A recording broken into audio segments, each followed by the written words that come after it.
Speaker on campus.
Committee will come to order without objection. The chair is authorized to declare a recess at any time. We welcome everyone to today's hearing. I apologize for being on free speech on college campus. I apologize for being a little late. We're having an election in the Republican conference.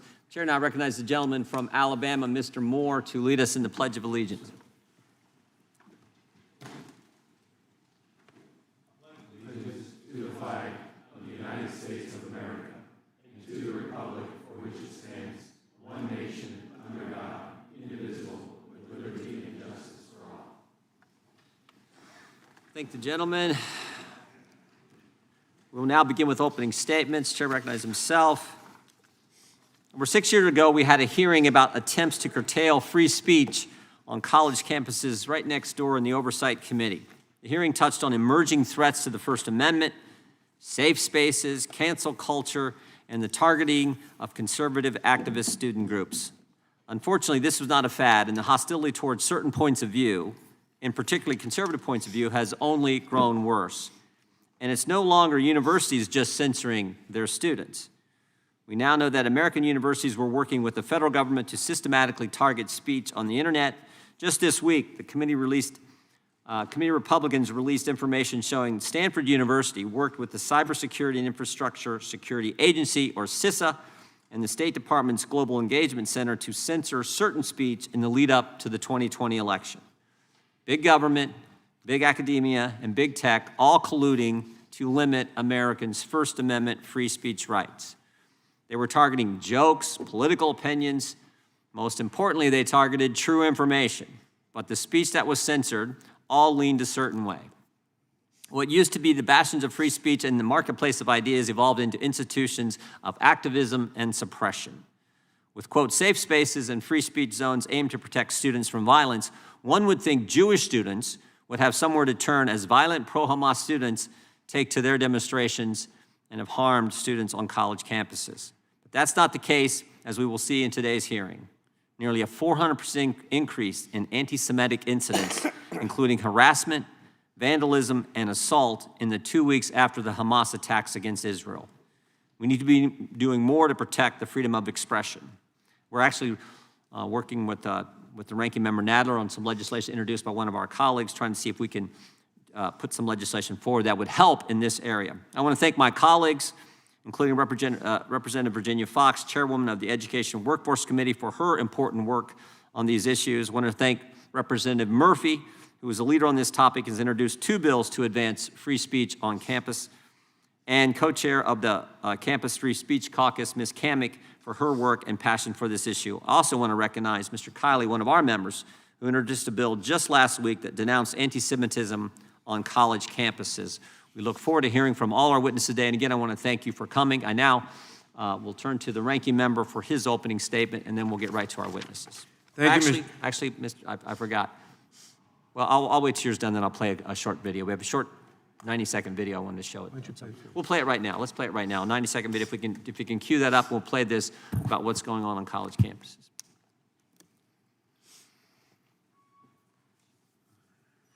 Free speech debates have roiled college campuses with protests against conservative guest speakers. The fight against conservative speakers on college campuses escalated. Administrators failed to stop some students from heckling a conservative speaker on campus. Former college swimmer Riley Gaines says she was assaulted after giving a speech at San Francisco State University. I understand and share your objections to a speaker whose rhetoric is offensive and clearly intended to shock and provoke. I don't think they're less able to listen to opposing views. I just think they take less crap. Students have been making national headlines protesting controversial speakers on campuses across the country. Is free speech dead on campus?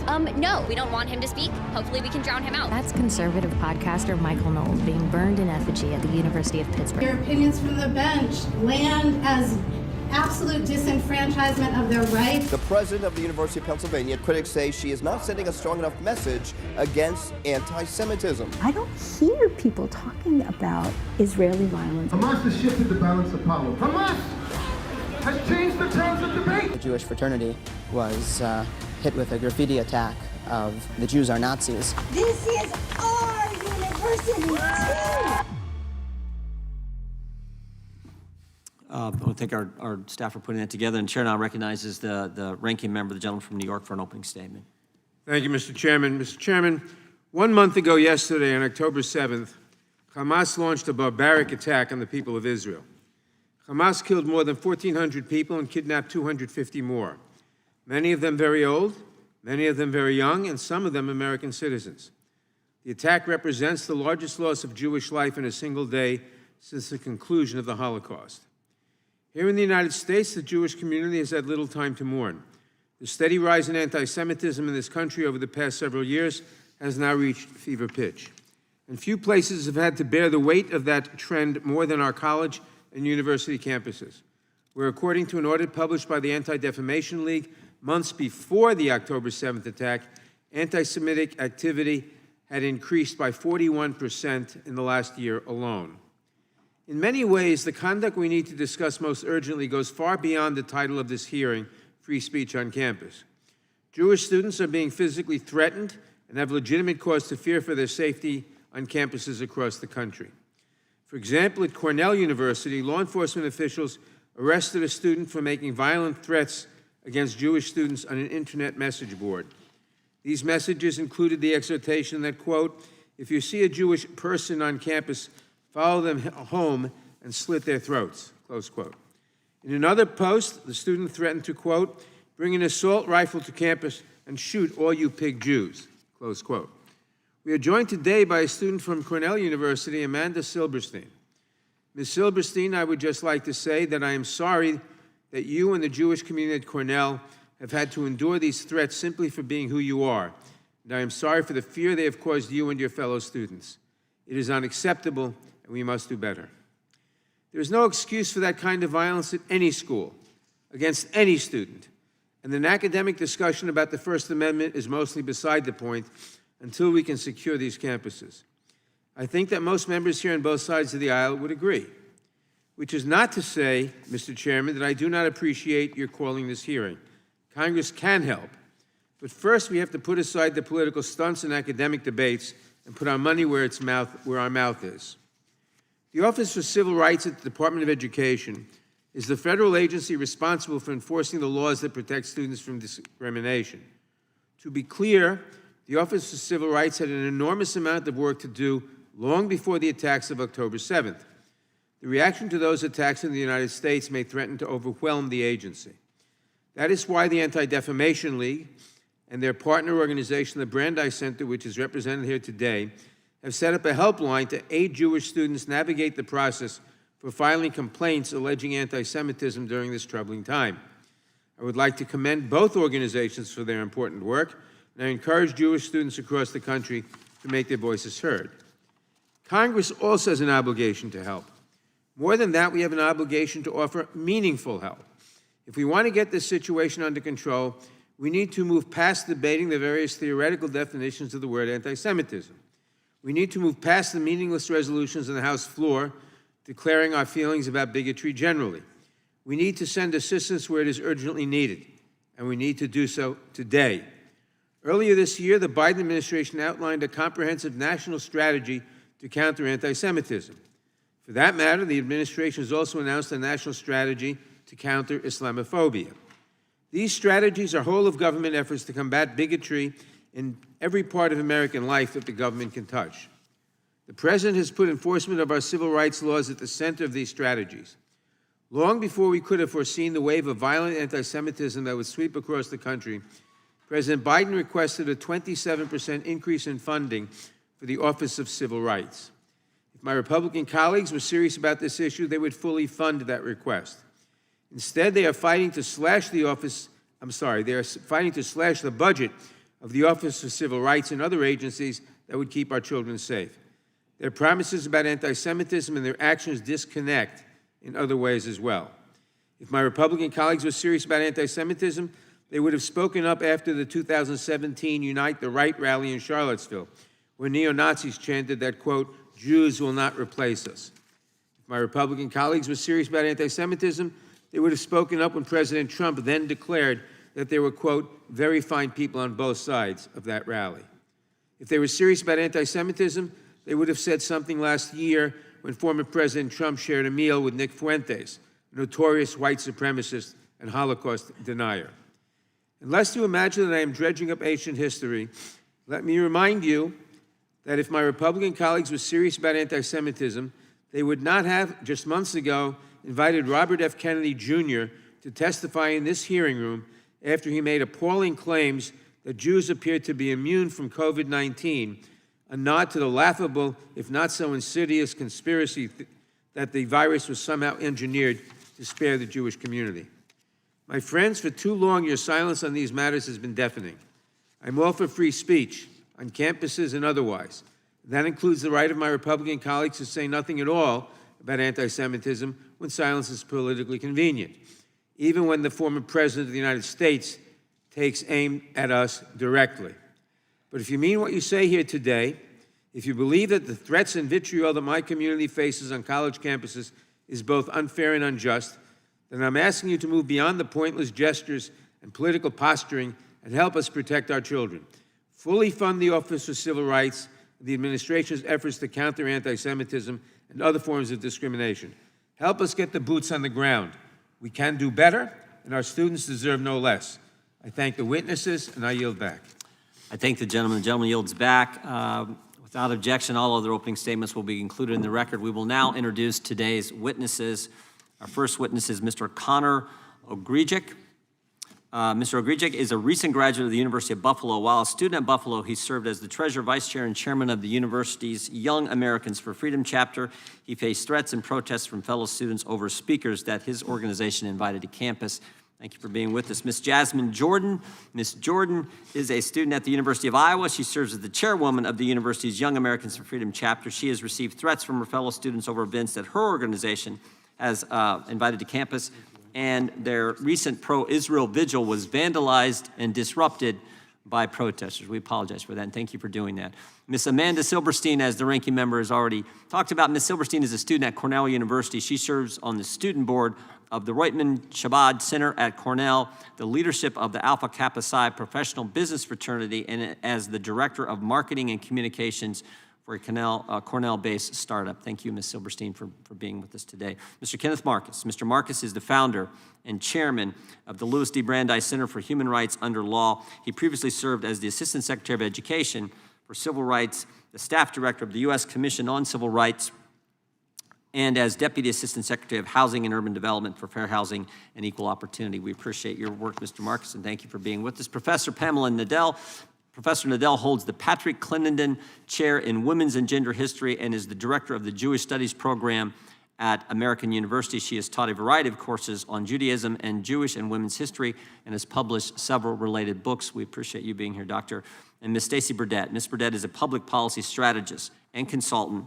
She has previously served as the Vice President for Government Relations, Advocacy, and Community Engagement at the Anti-Defamation League, and as the Director of Government and External Relations at the U.S. Holocaust Memorial Museum. We welcome all our witnesses and thank them for appearing today. We will begin by swearing you in. Would you please rise and raise your right hand?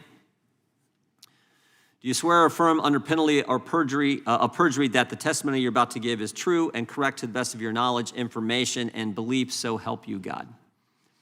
Let the record show that the witnesses have answered in the affirmative. Thank you. You may be seated. Please know that your written testimony will be entered into the record in its entirety. Accordingly, we ask that you summarize your testimony in 5 minutes. I think we'll just go like we did. We'll start with Mr. Ogrijic, and then we'll move right down the line. So you're recognized for 5 minutes. Thank you, Chairman Jordan, Ranking Member Nadler, and members of the committee. Committee will be in order. Committee will be in order.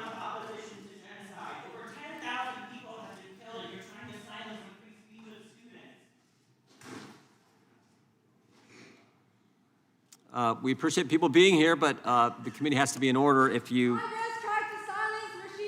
we will remove every single person who disrupts the committee.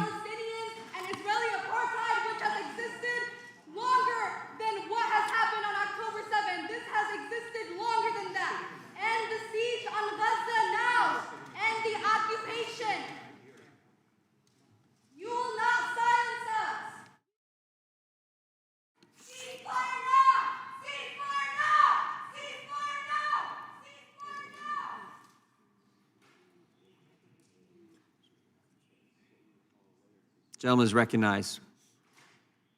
Thank you, Chairman Jordan, Ranking Member Nadler, and members of the committee. My name is Connor Ogrijak, and it is an honor to bring my experiences before you today. Although I had hoped... Speaking up against genocide become anti-Semitism. How is that the same fucking The meeting will be in order.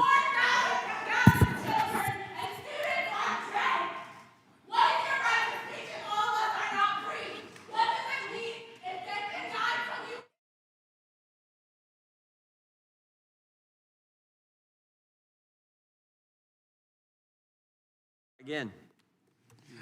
Although I had hoped that my arrival to Where's higher the hearing for Palestinian students?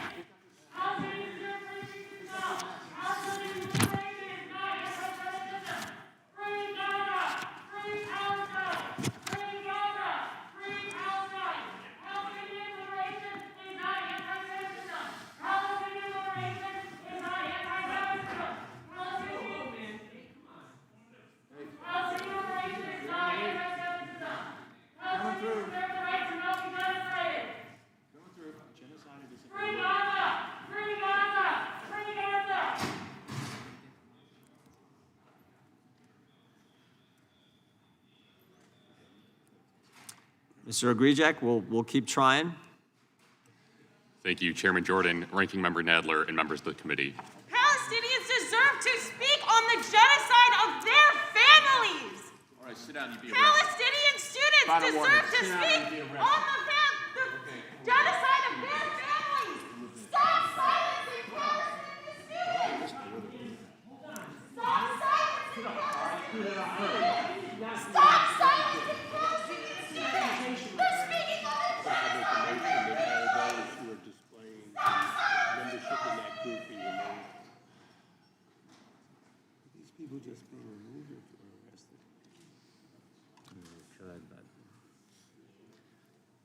Gentleman is recognized.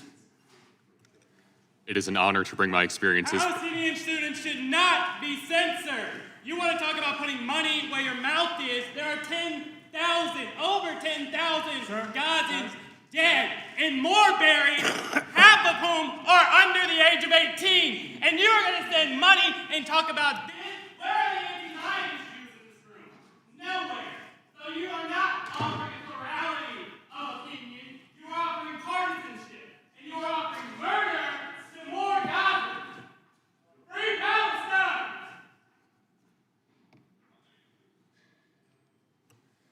My name is Connor Ogrijak, and it is an honor to bring my experiences before you today.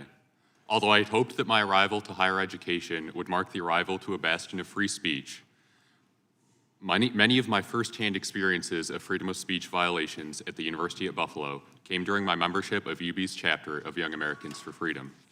Two of the most prominent examples of freedom of speech bias that I witnessed at the university each came in the form of speaker events hosted by my chapter. In spring of 2022, as vice chair of my chapter, I had the opportunity to assist with hosting Lieutenant Colonel Alan West at UB, an event which was preceded by delays in the signing of our contract and a forced venue change, which was exposed by a Freedom of Information request. However, the most striking action taken against us followed Lieutenant Colonel West's speech, which had included a discussion of race in America and accounts from his decorated past. When the floor was opened to a question and answer session, student protesters shouted from their seats before the audiovisual employees from UB Student Association, the student government, cut powers to the event's microphones and speakers, ending the session. Confrontations continued upon the exit from the event, and once outside, as you just saw in the video before the opening statements, chapter members were chased by a 100-person mob across campus.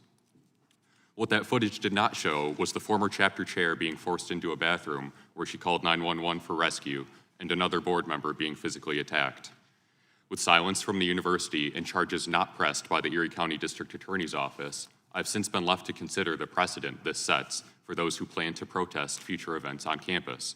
Though I may not be qualified to determine what constitutes adequate evidence in the eyes of the justice system, if those who were involved in this mob were able to resort to fear tactics and violence without consequence, what is keeping a pattern of this despicable behavior from being set and executed repeatedly?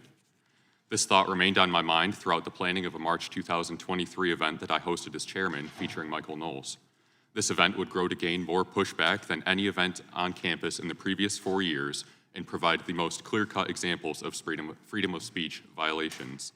This pushback included delays in contract signing from UB Student Association that deviated far from their outlined standard course of action, condemnation of the event by a local New York State senator and multiple Western New York-based organizations, a circulated petition constructed by 3 university professors calling for the cancellation of the lecture, which gained thousands of student signatures, a forced venue change orchestrated not only by university administration this time, but voted on by a SUNY council, a multitude of threats and torn literature, and even a tweet from Governor Kathy Hochul on the day of the event calling comments from Michael dehumanizing.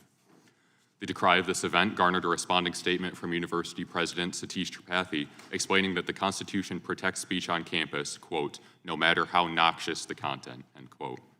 Based on the actions taken by faculty and the rhetoric used by Tripathi, I cannot name more clear examples of evidence that demonstrate the case of a university concerned only with following the letter of the law rather than uplifting conservative values to a level equivalent with the values of the left, which are often celebrated in the university's own Distinguished Speaker Series. Unfortunately, this was forced to extend into a federal lawsuit with representation by Alliance Defending Freedom once our YAF chapter was banned from campus as the result of a new national affiliation ban by the student government. Though I graduated in the previous spring semester and am no longer able to engage in discourse with opposing students, I am fortunate to still have friends on campus, including current YAF board members who can. Something that has particularly concerned me recently, both on campus and off, is the outward support for Hamas under the guise of support for Palestinian civilians. I will not generalize entire groups. However, an unsettling number of students who appeared both in a 300-person pro-Palestine march on campus as well as a protest against a pro-Israel speaker, did not solely speak out in support of Palestinian civilians. Rather, these students stated their support for Hamas directly. I would like to be clear. Regardless of background, I do not wish for civilian death. Support for Hamas is not support for Palestinian civilians. It is the opposite. Support for Hamas is support for a terrorist organization, and this must not be misconstrued. Regardless of what side of the political aisle you reside on, it should be common ground that no student deserves to be threatened, mistreated, or silenced on campus due to their personal beliefs. Conservative students currently face a relentless uphill battle for representation on campus, and though we may seek support from outside groups and legislators such as yourselves, we will not accept the label of victims. Standing up for your beliefs will never be a waste of time, and as Americans, we hold this in our hearts. I thank you for your time. Thank you. Ms. Jordan, you are recognized. Good morning, Chairman Jordan, Ranking Member Nadler, and the members of the committee. My name is Jasmine Jordan, and I'm blessed to have the opportunity to speak with you all today. I was raised in the church and homeschooled from preschool through 5th grade. Both of these were crucial in shaping my early upbringing and my worldview. They gave me the strong foundation of moral beliefs and values that the Constitution was founded on. Lessons like iron sharpens iron, be a leader, not a follower, and so help me God are ingrained into every aspect of my character. As I progressed through the public school environment, this strong moral compass guided me throughout my journey, and I carried it with me to college. In spring 2022, I joined Iowa Young Americans for Freedom when I discovered that this organization aligned with the Christian conservative values instilled in me by my church and family. The more involved I became in the club, the more I discovered that the playing field for freedom of speech on college campuses was not equalized. The first time I noticed this was when Iowa YAF hosted Kellyanne Conway as a speaker. In response, I was doxxed in a group chat of over 800 students and was falsely labeled as a Nazi, a token, a white supremacist, and a bigot. Some individuals even expressed that I made them uncomfortable and feared that I might commit a hate crime against them, simply because I am Black and hold conservative principles. These students believe that if you are conservative, you are hateful, support oppression, and only want to benefit straight white men, even though such beliefs are untrue. When we hosted Lieutenant Colonel Allen West speak on campus last year, he spoke on the topic of debunking diversity, equity, and inclusion and proved that America is not racist. We used chalk advertisements to promote the lecture, which is something many colleges do, to effectively let students know about upcoming events. Immediately, our chalk was altered, which is a violation of school policy. New messages were put in place saying that Allen West is racist and that racism is prevalent in schools, thus critical race theory should be supported. At Allen West's lecture, a protester stood in the back holding a sign that read, "Stop the alt-right, punch your local Nazi today." This is blatant irony. Conservatives are slandered by students and faculty as harmful, yet here's an obvious example of someone openly delivering a violent threat and facing no repercussions. The entitlement continues. I find that when a conservative doesn't want to hear a speaker, they just don't attend the event. But when a leftist doesn't want to hear a speaker, they do everything they can to shut the lecture down. Our club recently hosted Matt Walsh. Students and faculty were willing to do anything to cancel the event just because they found Walsh's speech to be offensive. Some people were so dedicated to silencing our voices that literally as one of us was advertising with chalk, a leftist student was erasing each of those letters with a wipe. We received death threats along with plenty of verbal harassment. That night, before the speaking event, my hallmate, who happened to be the one erasing the chalk, stalked outside of my bedroom door by putting his ear on it to see if I was in my room because he was just so outraged by my involvement. That was a terrifying experience, but what I find to be more appalling is when I talked to our hall coordinator about this, and she replied, "People are allowed to think, feel, and react however they want to about this upcoming event." At the event, someone threw 20,000 marbles on the floor to prevent people from entering the venue. Attendees were spat on. Outside, a popular pep band well known to our school played loud music to try and drown out the speaker's message. I share these occurrences with you all to show that despite repeatedly meeting with the university administration, the rules are continually permitted to be broken by left-leaning students. They are, in fact, coddled by our school. The university expresses affirmations and puts together support, solidarity, and celebration spaces. These individuals act out against conservatives without care or consequence and are empowered to act this way because of the lack of action by the administration and university leaders. Conservative organizations do not get the same resources that these other organizations receive. Conservatives often have to hide who they are and what they believe in so that they do not lose relationships or receive a lower grade or face constant doxing, harassment, intimidation, or threats. I went to college with the expectation that I would hear different points of view because I thought it would be a place where young people could come together, disagree, and still be friendly and courteous to one another.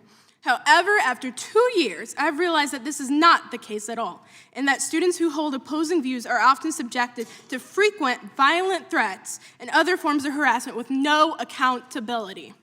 Our founding fathers guaranteed every U.S. citizen the right to free speech in the Constitution. It is an important resource for all Americans, not just a small percentage of them, particularly if they hold different views and ideas than those of others. To ensure that peaceful continuation of the nation, we must all come together and understand that differing opinions and expressing them, we should nevertheless show respect for one another and refrain from causing each other bodily, mental, or emotional harm. Thank you for your time. Thank you, Ms. Jordan. Ms. Silberstein, you're recognized. I was alone in a world gone mad. These are the words my grandfather wrote on the day in October 1942 after his father had been shot dead and the Jews in his small Polish town, including his entire family, were deported to a death camp. He was a teenager, alone in a labor camp with a bleak future filled with unimaginable suffering. I have thought about my grandfather's words often in the 32 days since October 7th, as I have watched what I can only describe as a world gone mad. I have seen and heard things on and around Cornell's campus that just over a month ago, I could not have imagined. Cornell professor Russell Rickford publicly justified and celebrated barbaric acts of terror as exhilarating and energizing, describing the torture, rape, and murder of innocent women and children as resistance. I see classmates perpetuating age-old anti-Semitic tropes on social media. I walk across the campus defaced with anti-Israel signage and graffiti, seeing phrases such as F Israel and Zionism equals genocide. Anti-Zionism and anti-Semitism are inextricably linked. This is evidenced by the Jew hatred that consistently and openly accompanies attacks on Zionism. On campus, I am now confronted daily with shouts to free Palestine from the river to the sea. This catchy chant is not about peace or sovereignty for the Palestinian people. It is a call for a Palestinian state extending from the Jordan River to the Mediterranean Sea, a territory that encompasses the entire state of Israel. It is a Jew-hating, genocidal mandate seeking to deny the Jewish right to self-determination in Israel. It is a call to exterminate all Jews in accordance with Hamas's open and unequivocal goal. This chant is not about Palestinian life. It is about Jewish death. Imagine that you frequent Jewish events on campus. Imagine that you live in a Jewish sorority house. Then imagine scrolling on your phone one day, only to discover that a fellow student wants to shoot up the kosher dining hall and I quote, gang rape all Jew pig women on campus.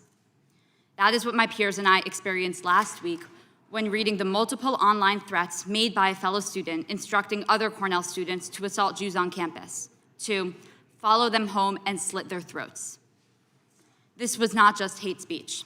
It was a call to action and an immediate threat. The sentiment did not begin with that student. Professors and student organizations have been fueling Jew hatred and spreading it across campus with disregard or potentially even with deliberate intent to incite. Free Palestine! Anti-Zionism is not anti-Semitism! Committee will be in war. Committee will be in order. Apologize, Ms. Silberstein. You can continue. And even after that student's arrest, professors have continued to teach blatant anti-Israel lessons in their classrooms. Students in the course Race, Racism, and Public Policy reported that Professor Lindsay played a video in class claiming that Israel is committing apartheid, in which students felt was an attempt to place blame for the terror attack on Israel. Students in the writing seminar, True Stories, taught by Professor Glaubman, reported that the professor suggested that Palestine is a textbook case of genocide and sought to pressure students who had previously expressed sympathy for Israel to change their views.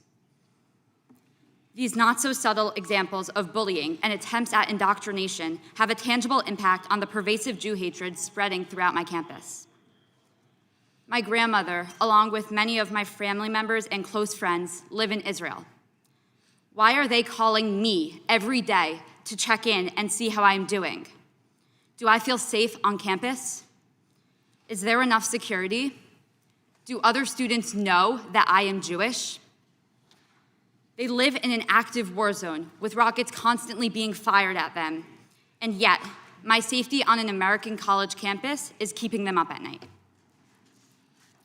Growing up with the firsthand accounts of what my grandfather endured during the Holocaust, I could never comprehend how neighbors and friends stood by as Jews were rounded up to be killed, and how governments around the world turned a blind eye. Until now. Witnessing such unbridled and unapologetic anti-Semitism unfold on my college campus is a testament to the impacts of permitting Jew hatred to fester and infect the mob mentality of impressionable students. It is shocking that college campuses have devolved into echo chambers, fostering animosity, aggression, and bigotry, a shift that is painfully reminiscent of the vitriol and terror that my grandfather endured in the 1930s. Anti-Semitism can no longer be hidden under the guise of anti-Zionism. Disseminating lies about Israel is an effort to validate violence against Jews. I'm grateful for the supportive words from the Cornell administration, but actions speak louder than words. We require tangible measures, including strict adherence to policies that forbid threatening or intimidating behaviors towards any student and ensures that purveyors of violence are removed from campus. No student should ever live in fear for their safety, regardless of background or religion. What is happening on Cornell's campus and across universities in this country is not about protecting expressions of free speech or free exchange of ideas. It is about enabling and even promoting intimidation and the threat of harm to Jewish students and supporters of Israel. It is imperative that decisive action is taken to ensure the collective safety of students. Thank you for your time today. Thank you, Ms. Silberstein, and thank you for your courage. Mr. Marcus, you're recognized for 5 minutes. Chairman Jordan, Ranking Member Nadler, distinguished members. Make sure you get the mic. Make sure your mic's on there. Chairman Jordan, There you go. Thank you. Ranking Member Nadler, distinguished members, friends, brave students. Thank you for conducting this important hearing today. I am chairman of the Louis D. Brandeis Center for Human Rights Under Law and former head of the U.S. Department of Education's Office for Civil Rights. At the Louis D. Brandeis Center, we fight anti-Semitism on college campuses, and I appreciate the kind words from both the chairman and ranking member about the work that we're doing, more work than ever before. I would have said, if this were October 6th, that we have never seen more anti-Semitism on college campuses than we were seeing on October 6th. Our staff was stretched. We were getting more complaints on a daily basis than ever before, and by far. We look back with nostalgia at those days because in a week, Since October 7, we're hearing from more students than we would in a month or more before October 6th. Incidents have gone through the roof. Let's think about that. We're talking about a situation in which there was mass murder of civilians, organized rape, torture, and desecration of corpses. And the immediate reaction on many, many college campuses was for student organizations to go out and celebrate the murders, the rapes, the torture. For so many students that we work with, and you may get a sense of this from the brave words that you've heard today from these students, what they're facing is an extraordinary shock and the difficulty of realizing that the masks are down and the students who they thought were their friends are celebrating murders of people just like them. This is partly about... Meeting will be in order. Anti-Semitism is not anti-Zionism. We are not against Jewish people. We're against the Israeli state. This is an issue of speech, and it's also an issue of civil rights. Again and again, we are seeing Jewish college students who are being prevented from expressing not only their viewpoints, but an integral part of their identity. For many Jewish Americans, not all, but for many Jewish Americans, Zionism, a commitment to the Jewish state of Israel, is an important part of their identity. And so when they are excluded as Zionists, they feel this as exclusion as Jews. A rule against Zionists is a rule against Jews. Even before October 7, we were finding that large numbers of college students, including strongly self-identified Jewish college students, such as people who were living in Jewish fraternities and sororities, were unwilling on a consistent basis to express their Jewish identity. Majorities were saying that they sometimes felt it necessary to conceal their Jewish identity, including in particular their support for the state of Israel. In many cases, we saw this not just as toxic, hostile environments, but as specific actions to exclude Jewish students who have that as a part of their identity. For instance, at Tufts and the University of Southern California, clients of the Brandeis Center were members of student government facing organized efforts to exclude them, to throw them out of student government because, as Jews, they support the state of Israel.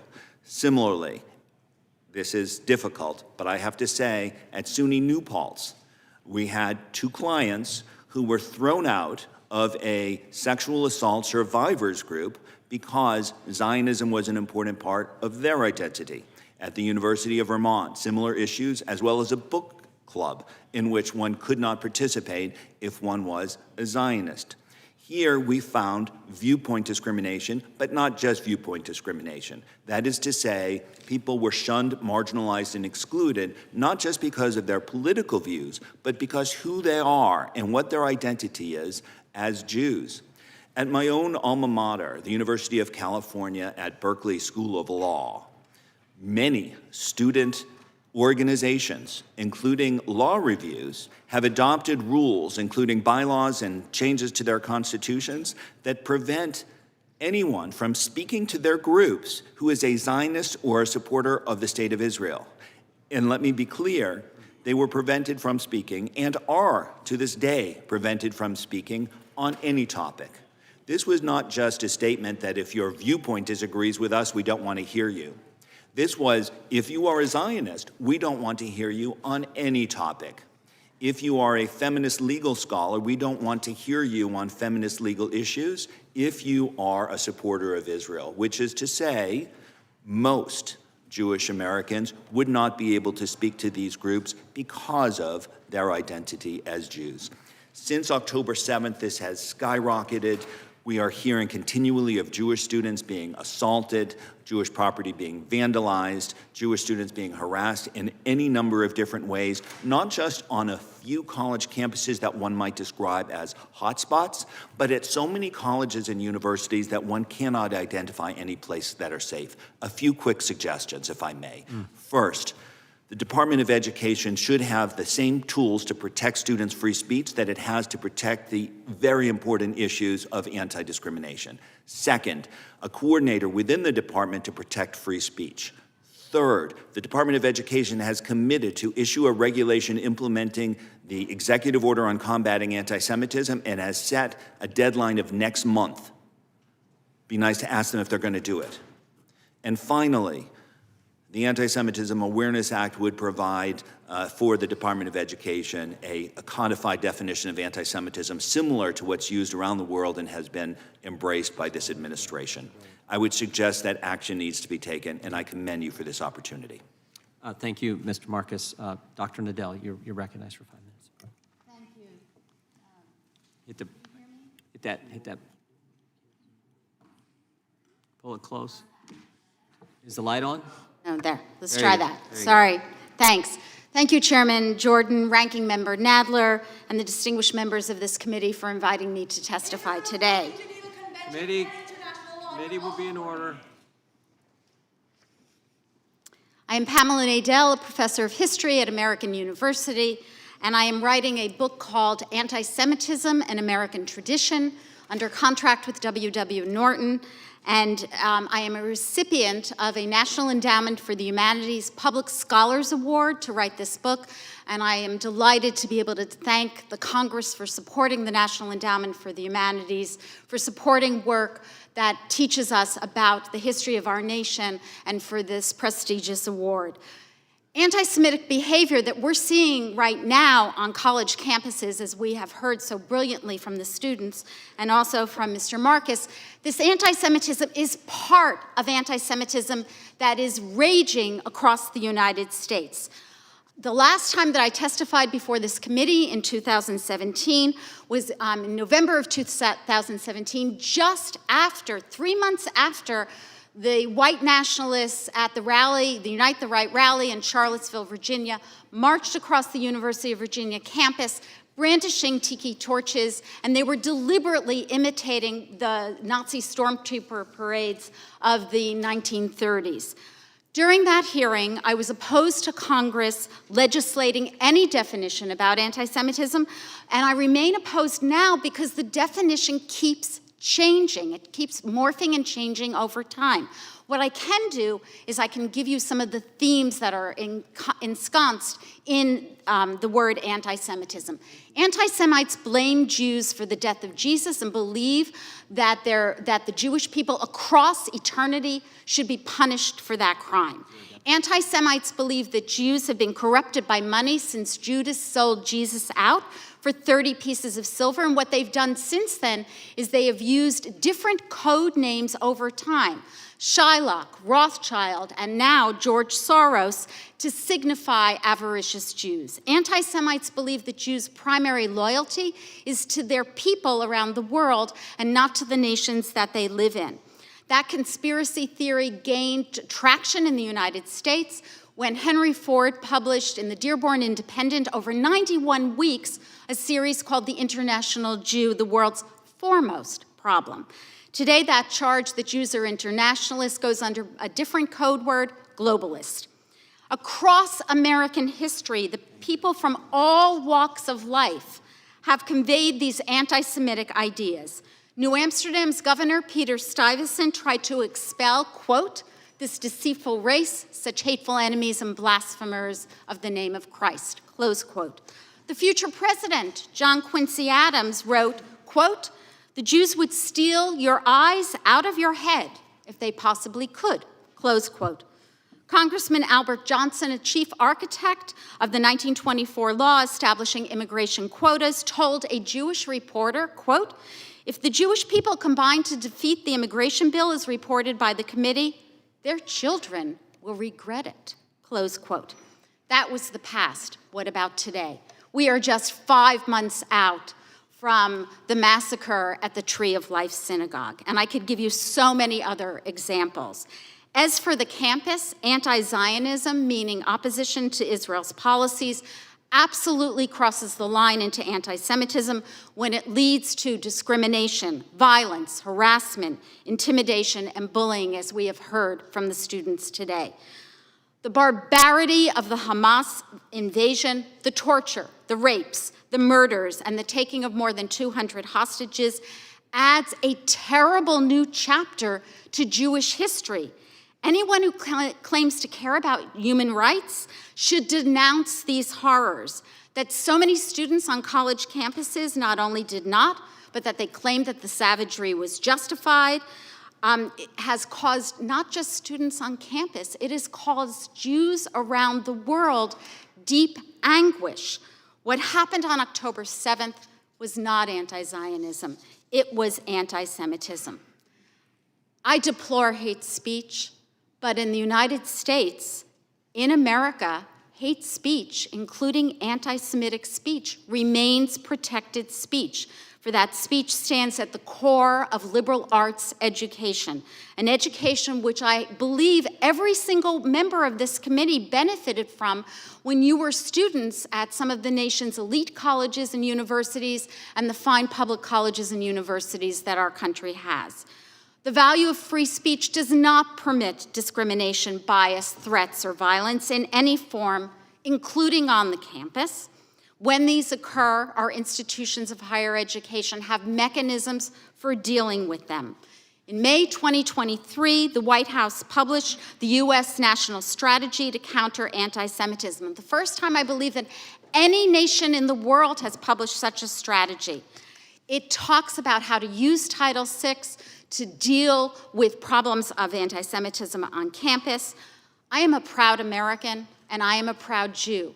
I never used to be afraid to identify as a Jew in this world. Since 2017, since that march in Charlottesville, I am afraid. We can work together in this country to resolve this problem, but it's not just a problem on campus. Thank you, Chairman. Thank you, Doctor. Ms. Burdett, you're recognized for 5 minutes. Thank you, Chairman Jordan, for inviting me and for having these students able to bring their voices here. We have too many conversations about them without them. And Chairman Nadler, thank you for always being a voice of conscience in this country against anti-Semitism and for the civil rights of all Americans. And listening to these students, if I had a Sharpie, I'd want to change my name tag just to say Mom, because I too have a son processing these events on a college campus. A campus is the most diverse place most people will ever encounter. For the rest of their lives, graduates will sort themselves into the right neighborhoods, the right book clubs, the right school districts or houses of worship filled with people who agree with them. But in college, they live in the reality that a free society isn't only about what you get to say, it's what you have to hear.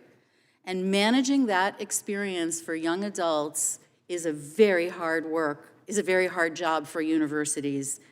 But students who can navigate the discomfort of conflicting ideas, and we've heard some here today, they will be leaders who can engage in the kind of give and take that we need to solve the world's biggest problems. And we're living in what it looks like to not be able to have give and take to solve problems.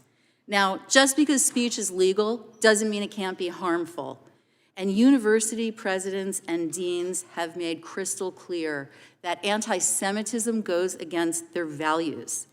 Protecting expression also means making clear when it crosses a line into threats or harassment. Support for Palestinian rights, solidarity with Palestinian suffering is not anti-Semitism. It is not anti-Semitism to advocate for curing cancer either. But when your advocacy turns into threats of violence, eliminationist speech, hostility that goes from online threats and translates into hate incidents against people because of their identity, well then we need to see, and we have seen schools enforcing their rules, protest permits, suspending perpetrators. Schools have been working with law enforcement to have people arrested and to open investigations. But that's not enough. The anti-Semitism task forces that have been announced in some schools can go deeper. They can make transformative change across systems. They can touch every aspect of student life and what they learn. The National Strategy to Counter Anti-Semitism did that kind of stock taking.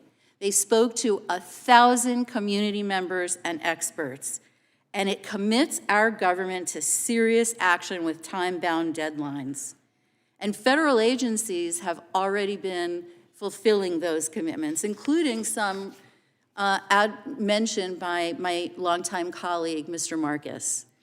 In addition to the Department of Education, 8 other federal agencies have affirmed in writing for the first time that Title VI bans anti-Semitic discrimination in all federally funded programs. So if you ride on a transit system that gets Department of Transportation money, you are covered. These changes and commitments are important and dramatic and meaningful. And even the little actions matter. Making a new complaint form so that it says on the form and makes clear that if you're a Jew victim of harassment, you are covered. Making information available in Hebrew and Yiddish for Orthodox Jews who walk to and from synagogue and face attacks. They need to know their rights, and they need to know what recourse is available to them. And this strategy, those are just a few examples of why the action recommendations in this strategy are a real roadmap to stem the normalization of anti-Semitism. It's got bipartisan, bicameral support, and so many organizations rallied around and celebrated this strategy because it's such a serious plan. So first, Congress should implement it if they're serious. And second, by the time a student files a complaint to the Department of Education, we failed them. Their peer networks have failed them, their school has failed them, and now they will be making a complaint. The number is what Mr. Marcus called through the roof. They will send those complaints to a civil rights staff that is already processing a record number of complaints with less capacity. So Congress should fund the Office of Civil Rights, put investigators in the chairs for the complaints that we know are going to be coming. We are sad, but we don't want those students and families to wait. And finally, it seems like the only thing communities and Congress can agree on is to fund security, and that's critical. But we can't legislate, regulate, tabulate, or barricade anti-Semitism out of our society. Jews are saying loudly and clearly they feel alienated, they feel alone, they feel disappointed in their allies, they want support. Prevention and awareness building and community building aren't some kind of extra. The Jewish community values those opportunities. You should see how many groups are working with the U.S. Department of Agriculture that never did before. We want these programs. We want to engage in prevention. And the Department of Justice, Civil Rights, Community Relations Service, and those programs that we sometimes think of as an afterthought, they are essential to prevent these incidents before they escalate. Jews are a small minority in this country, and we are targeted so disproportionately by hate violence. That was true before October 7th. It was true 10 years ago. We don't have the luxury right now to be partisans of anything but our safety. And right now, the national strategy is the best blueprint for action I have seen in 30 years of writing blueprints for action. The clock is ticking for us and for Jewish students. So the question isn't whether, but how quickly is Congress going to fund and implement it? Thank you very much. Thank you, Ms. Burdett. We will now proceed under the 5-minute rule with questions. The chair recognizes the gentleman from California, Mr. Issa, for 5 minutes. Thank you, Mr. Chairman. The testimony today obviously is concerning. I want to touch on a few points and then ask a couple of short questions. I wish I had more time. I grew up in a Jewish neighborhood. I grew up at a time in which there were wars between Arabs and Jews in the region. Those wars have ended. When this war began, I was in Bahrain, a country that has signed diplomatic relations with Israel. They didn't do it because the Palestinians were being treated well or ill-treated. They did it because, in fact, Israel is a partner they wanted to have against Iran. I'm going to say here today, and the protesters who have all been escorted out probably don't understand, but they are playing into the hands of Iran. They are playing into the hands of the last major nation to be not just anti-Semitic, but wanting to destroy the state of Israel and doing it in no small part by funding activities around places, including college campuses. So I'm going to agree partially with Ms. Burdett. Yes, we need to fully fund, but we need to fully fund investigations into the funding that goes to anti-Semitism, into a pattern that we see here today. I want to say to all of you who, both Young Americans for Freedom and non-YAF members, thank you for standing up to be conservatives on campus and taking it. But particularly to Ms. Syberstein, I have a question for you. You know the history of the Holocaust. You know that before that terrible time and the mass murders, in fact, Jews had ducked their heads. They had been forced to reduce or deny who they were. Do you see that as a young Jew? Do you see that as a pattern that today we are at risk if we don't use the full power of civil rights to protect the right of people to have their religion, be proud of it, and be proud of all that goes with it? Thank you for your question. The history of the Jewish people is one of constant oppression and fear for our lives and for being persecuted for who we are. And as I've mentioned, my grandfather experienced this throughout his life and most prominently in his childhood during the Holocaust and his suffering in Auschwitz. But we are seeing it very prevalent, especially on college campuses today. And I never thought twice about putting on my Jewish star every day, about opening my computer with my Hebrew keyboard in class. But today, I do think twice about that, and the thought of being persecuted for who I am, being looked at differently, and being discriminated against crosses my mind multiple times a day. And I do see a positive path forward for us. I think that we are resilient, we are perseverant, and we will not stop shouting out and voicing our concerns and voicing our fear until it is dealt with. And I really do appreciate you all considering this today. Mr. Marcus, are you concerned that this movement is not just pro-Palestinian or just anti-Semitic, but in fact massive amounts of dollars in support, not just here but globally, is in fact being spent coming from the very country who paid for the 5,000, now 10,000 plus rockets that have fallen on Israel, that paid for those weapons, and that continues to be virtually the sole funder of attempts to destabilize Israel and, in fact, led to the murder of more than 2,000 Israelis? Thank you, Congressman Issa, for your question, and it is well put. Yes, indeed, what we're seeing today, especially post-October 7, is not just harassment of Jewish students, although we're seeing that, and it certainly isn't just support of Palestine, which in and of itself is simply a political view. What we're seeing is a lethal hatred which may be supported by funds from other countries. And to that extent, I believe we need to know, first, are colleges making the disclosures that are required by law? And if not, are there appropriate sanctions being brought on them? Second, we need to know if funds are being brought in from abroad, what is the impact, not just on these groups, but on university curricula, personnel, and other decision-making? Well, and you have our pledge, and my pledge particularly, to the two-pronged approach.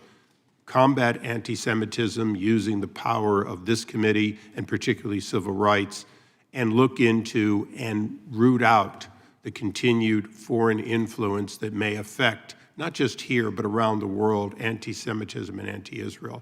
Mr. Chairman, thank you for your indulgence. I yield back. Gentleman yields back. The chair now recognizes the ranking member from New York, Mr. Nadler. Thank you, Mr. Chairman. Ms. Burdett, do you agree that if congressional Republicans really care about enforcing Title VI, they would support fully funding rather than trying to cut funding for the Office of Civil Rights at the Department of Education to ensure that the office has adequate staffing in anticipation of a surge in Title VI complaints? I would say that anyone who cares about civil rights and enforcement against anti-Semitic actions should fund that office. And Ms. Burdett, was the Office for Civil Rights already inundated with complaints of anti-Semitism and Islamophobia before October 7th? They had their record year of complaints in 2016, I'm sorry to say, and that record was broken in 2022 at almost 19,000 complaints. They have worked through them, but they are working with, I think, 12% less staff, so it just doesn't make any sense at all. And what happened after October 7th? After October 7th, we already know from NGOs like the one cited, where my professional alma mater, ADL, talking about hundreds of percent increase.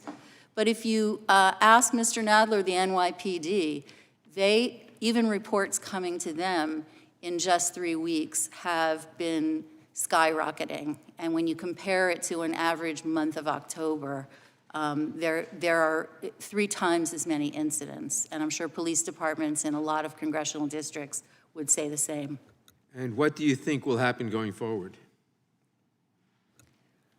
We know that every time Israel is in the headlines, unfortunately, attacks against Jews go up. So inappropriate. There's no war, there's no conflict, there's no injustice that entitles someone to punch their neighbor in the face, to spit at them, and all the things we've heard here from these students. I think that this war won't be a 6-day war. This conflict, the tension on campus, is going to take a very long time to work through. It's really a work in progress, and I think we're going to be dealing with these incidents for a long time. That's why I mentioned the Community Relations Service. I don't know if we think about it every day, but those civil rights tools and instruments and outreach programs that we have, they're going to work first. The universities and those programs have the ability to help Ms. Silberstein right now without a law and without a markup. Thank you. Professor Nadel and Ms. Burdett, in your testimony, you noted the White House's national strategy to counter anti-Semitism. For the record, I would also note that the White House is also pursuing an analogous national strategy to counter Islamophobia. To the extent you are able, can you explain the national strategy to counter anti-Semitism and highlight why you think it's valuable and effective? Thank you. Thank you for your question. I was one of the 1,000 people that the White House talked to as they were developing the national strategy to counter anti-Semitism. This is an extraordinary document. It runs to, 60, 70 pages, and it is filled with recommendations about what can be done to respond to anti-Semitism in different venues and in different agencies in the United States government. As I said in my opening remarks, I know of no country that has ever developed such a strategy, and believe me, as we know from the testimony of Ms. Silberstein, we know that other countries could have developed this if they had the goodwill to do so. So, for example, it talks about, as Ms. Burdett was talking about, it talks about what should be done in the Office of Civil Rights in the Department of Education. Since the Obama administration, Title VI has protected Jewish students under Title VI by understanding that they need to be protected based on ancestry and based on ethnicity, because Title VI doesn't specify based on religion. And to understand Jewish identity, it's a very complicated phenomenon. So there are these kinds of measures there, but what I'm hearing from Ms. Burdett, and I'm not an expert on funding in the government, is that it's not been sufficiently funded, and what is very clear both from Ms. Burdett's testimony and from Mr. Marcus's testimony is that it's going to need more support than ever before. Thank you.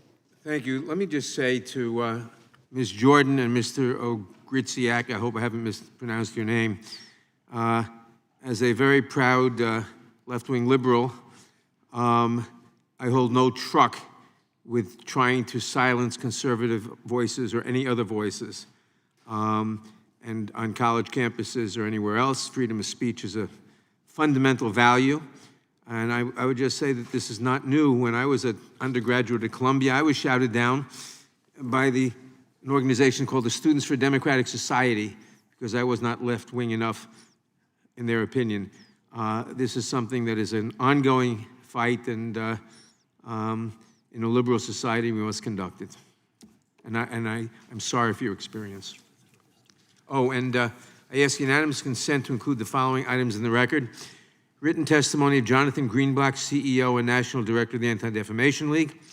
A letter dated November 6, 2023 from Secretary of Education Miguel Cardona to Speaker Mike Johnson outlining the Department of Education's efforts to combat anti-Semitism and Islamophobia on college campuses. An op-ed piece in the New York Times dated October 30th, 2023, co-authored by the deans of the Princeton School of Public and International Affairs and the Columbia School of International and Public Affairs, and an article from Inside Higher Education titled, House Republicans Plan to Cut Education Department's Budget, noting that Republican appropriators want to cut about 25% from the department's Office for Civil Rights. That was a long title. Without objection, so ordered. We now recognize Thank you, Mr. Chairman. The gentleman from Colorado for his 5 minutes. Thank you, Mr. Chairman. Mr. Marcus, I want to visit with you for a few minutes, I guess, about an issue. I feel like we're talking about college campuses right now, and we really should be talking at a much younger age and how to deal with this problem. By the time students get to college campuses, they have certain views and oftentimes ingrained that are then reinforced by other students. Would you advocate for some type of education or other awareness for younger adults in our K through 12 system? Isn't our K through 12 system really letting down the concept that we have in America for free speech, but also for responsible free speech, for speech that doesn't include hate? Congressman, I would like to be able to tell you that you don't need to worry that this is just a campus problem, but the fact is that it is not. K-12 is important not only because of the attitudes that students develop and bring to college, but also because there are increasing issues that we see currently in public elementary and secondary school, including any number of different forms of discrimination. We see that especially in certain schools, especially on the West Coast, that have a particular form of ethnic studies, which unfortunately has involved some degree of anti-Semitic stereotypes and defamations. There are things that educators can do to address this. Certainly there are more school districts that are incorporating Holocaust education into their programming. But what studies are showing is that Holocaust education isn't necessarily sufficient, and that it's better to have also education into the ways in which anti-Semitism manifests itself today. So that sort of programming is important, but more than that, I do think we need to have more attention than we have been about the increasing problem of anti-Semitism also in K-12 schools. You mentioned funding from other countries. Do you have any direct evidence of funding from other countries? Because I honestly believe that it goes on in a lot of different areas. One of the great things about America is we're open, and one of the great vulnerabilities we have is that we're open, and social media is being used to manipulate us in a lot of different ways. Do you have any evidence that Iran or any other foreign country is using our social media in this country to promote anti-Semitism? During the Trump administration, the Department of Education revealed various kinds of evidence that there were not just significant contributions coming from the Gulf states and elsewhere in the world, but also contributions that were not disclosed as required by law. And these are to colleges and universities. And I believe there was also a effort by the Chinese Communist Party to establish groups on campuses. The Confucius Center, I think they were often called. That's right. But if I may, Congressman, the problem is also going the other way around, which is to say the increasing perception that there may be support from college campuses for terrorism abroad, not just money coming one way, but support coming the other. You're not suggesting that colleges are supporting terrorism abroad, but students or professors on college campuses are supporting terrorism? There are student groups who have indicated that they are not just in favor of the same issues as Hamas, but that they are part of that movement. And there is a point at which, under federal terrorism law, that promoting the program and agenda and ideas of a U.S. State Department designated terrorist organization may constitute material support for terrorism. So where do we draw the line between speech and where it crosses the line. The Supreme Court has made clear that anything that encourages violence, and I'm not using the technical words, but crosses the line. But is anti-Semitic speech by itself violative of the First Amendment? In the case of support for terrorism, of course, under the Absolutely, absolutely. But I'm just suggesting we have hateful speech all around, and it's offensive, and frankly, I want to be the first, and as all my colleagues on this committee are, to condemn anti-Semitism and Islamophobia and racism and anti-Christian speech. It's terrible, it's hateful, it shouldn't be in this marketplace of ideas that we have. But is it without threats of violence, is that speech violative of the First Amendment? So what I would say to you, Congressman, is that the Supreme Court has properly been protective of a wide range of speech, including much speech that we would describe as hate speech. However, what we are seeing over and over again on college campuses is that where you see intense anti-Jewish hate speech, you will almost always also find hateful conduct. Hateful conduct, not just words, it can be assault, it could be exclusion, it's happening over and over again. So in order to address the anti-Semitism, I think that there is sufficient conduct we need to go after. In terms of speech, I think there should be the same protections regarding speech in this area as in any others. I yield back. Thank you. I thank the gentleman. We now recognize the gentleman from Georgia, Mr. Johnson. Thank you, Mr. Chairman. The chairman, when he showed his video this morning, we witnessed in that video someone asking the question, is free speech dead on campus? I think that question applies to Congress. It's ironic that we're holding this hearing today about censorship and speech on campus, but last night, MAGA Republicans and others censured the only Palestinian voice in the House of Representatives because they didn't like what she had to say. She didn't threaten anybody. She did not advocate for violence. She stated a view, as happens on college campuses. It happens across the country. We have freedom of speech in this country. But she was censured last night for exercising her First Amendment right to freedom of speech. And we're not setting a very good example here in Congress. We are all reeling from the situation in the Middle East. Passions are running high throughout the country, but they are especially intense on college campuses. Every student, including students of Jewish, Israeli, Muslim, or Arab backgrounds, deserves a safe college learning environment free from threats of violence and discrimination. It should go without saying that threatening violence against people because of who they are is illegal and never acceptable. The Department of Education's Office of Civil Rights is primarily responsible for combating anti-Semitism, Islamophobia, and other forms of discrimination in higher education. The Office of Civil Rights has already seen a dramatic rise in Title VI discrimination claims in the wake of the October 7th attack by Hamas. But the Office of Civil Rights needs sufficient funding to carry out its civil rights enforcement mission. President Biden's budget requested a 27% increase in funding for the DOE's Office of Civil Rights, but MAGA Republicans are pushing to slash its budget. MAGA Republicans need to stop playing political games with Jewish lives, with Muslim lives, and all students' lives by giving the Department of Education the money that it needs to keep students safe. Professor Nadel, what lessons can we draw from the long history of anti-Semitism, and what do you think criticism of the government of Israel, or let me ask it this way, do you think that criticism of the government of Israel is always anti-Semitic, or does it depend on context and how such criticism is expressed? Thank you for your question. As a historian, I think everything depends on context. I think we always need to think more broadly.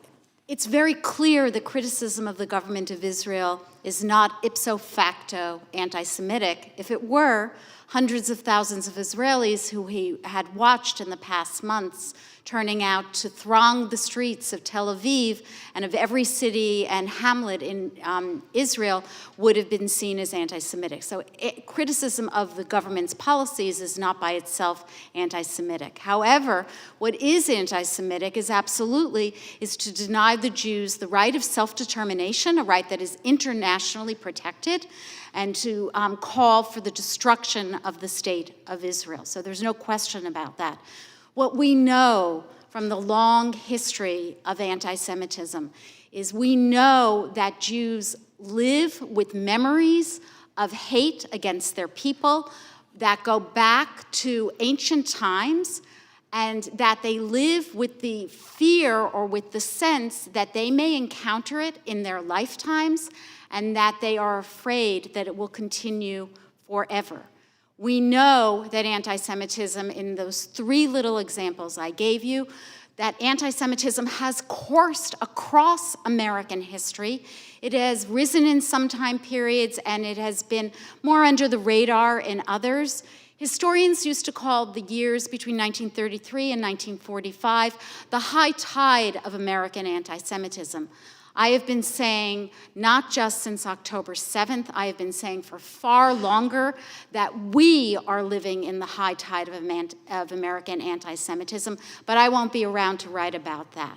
But what we hear from the students, but also what we hear from those who are afraid to walk into their synagogues, who are concerned about the future of their children, of their grandchildren. My niece did not send her daughter, my niece did not send her daughter to a Jewish preschool on the day of global jihad because she was afraid it would be attacked.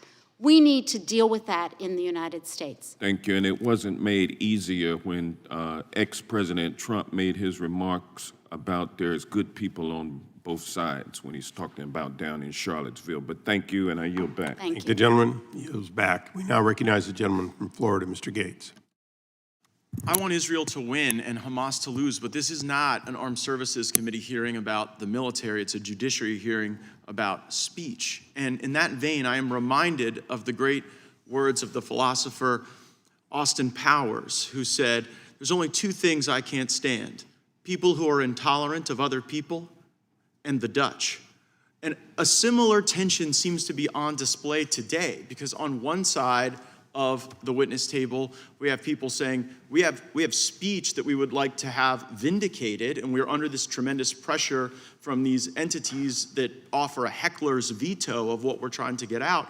And then on the other side of the table, you have people saying, well, there's speech we really don't like that's anti-Semitic and problematic, and we got to figure out ways to root it out. There is an inherent tension in having that discussion on those terms, and increasingly it feels as though if we like speech, then any effort to constrain that speech is really problematic and the committee needs to explore it. And if we don't like speech, we're increasingly censuring it on the House floor. We're increasingly confronting it on pretty negative terms. So I guess I want to just go through some of the statements some of our witnesses made.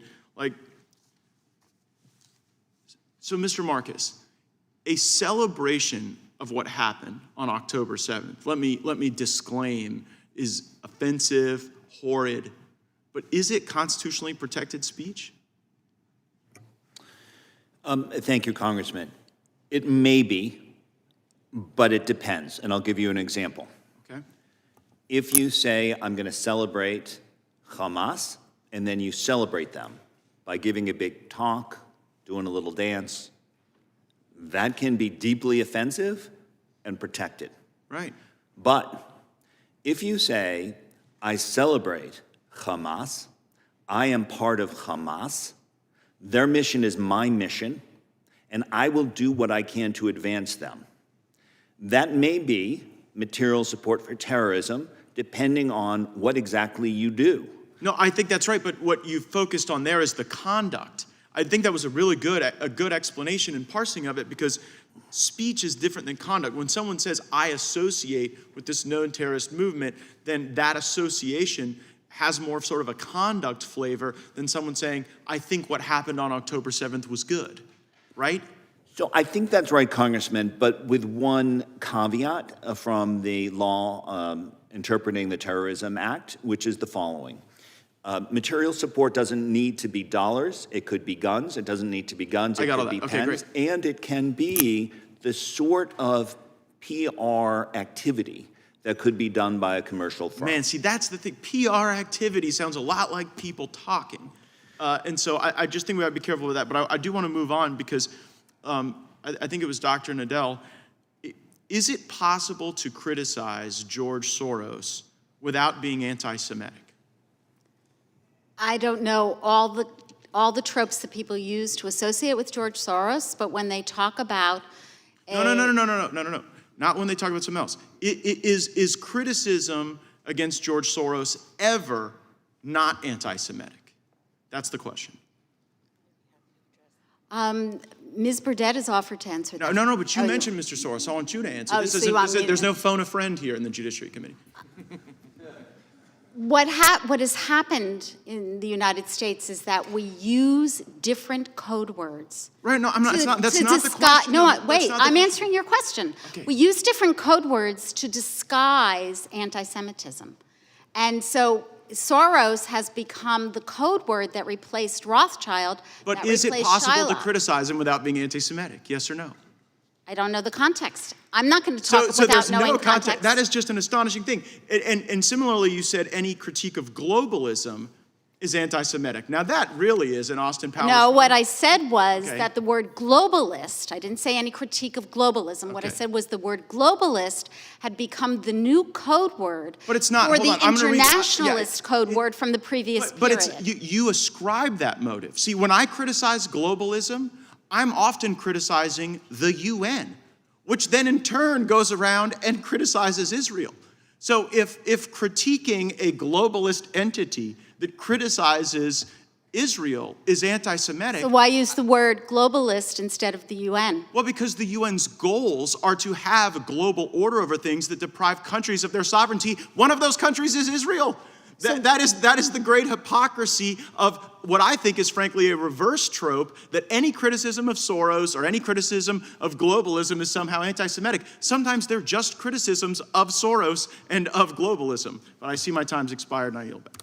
I thank the gentleman yield back. We now recognize the gentleman from California, Mr. Schiff. Thank you, Mr. Chairman. Thank you all for being here to testify. Like so many millions of people, I watched the events of October 7th with unbridled horror. I found it hard to wrap my head around the magnitude of the brutality, the nature of the butchery, the murder of whole families, the rape of women, the desecration of bodies, the burning families alive, families clutching each other, lying in bed as they were machine gunned.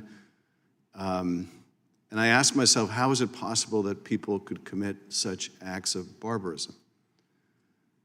And I think I probably speak for many in the Jewish community when I say that as horrifying and traumatizing it was to witness that,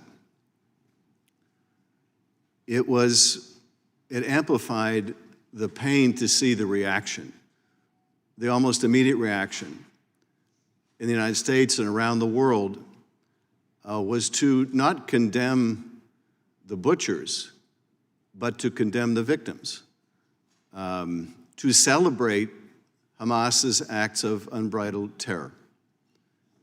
And then I asked myself a different question: how is it possible that people could justify the butchery of whole families, the wanton, deliberate violence directed against these innocent civilians? How could that be celebrated? And I don't think it can be celebrated unless you view Israeli life, unless you view Jewish life as somehow less than a human life. We spent a lot of time debating the definition of anti-Semitism. I'm not sure I could give you a clear analytic answer to that question, but it seems to me at its most basic, viewing Jewish life as less than human life is the very definition of anti-Semitism, or it's certainly anti-Semitism in its most extreme form. And what I see happening on college campuses with a glorification, with people talking about how empowered they felt at seeing women butchered, peace activists mowed down, the fact that many Jewish students don't feel comfortable expressing their Jewish identity,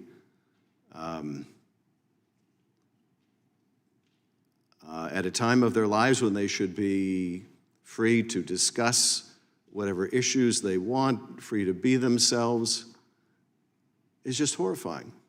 I remember years ago talking to the president of the Jewish community in France at a time when many Jews were leaving France because they didn't feel safe there. And he told me the French government was doing what they could to protect the Jewish community, but who wanted to live in a country where you needed protection. And I remember thinking years ago, thank God that's not the case in the United States, but now it is the case. And not for Jews alone. We've seen a horrific rise of Islamophobia. Even as we mourn the death of an older Jewish man in Los Angeles who died when struck at a protest, we mourn the loss of a 6-year-old Muslim child.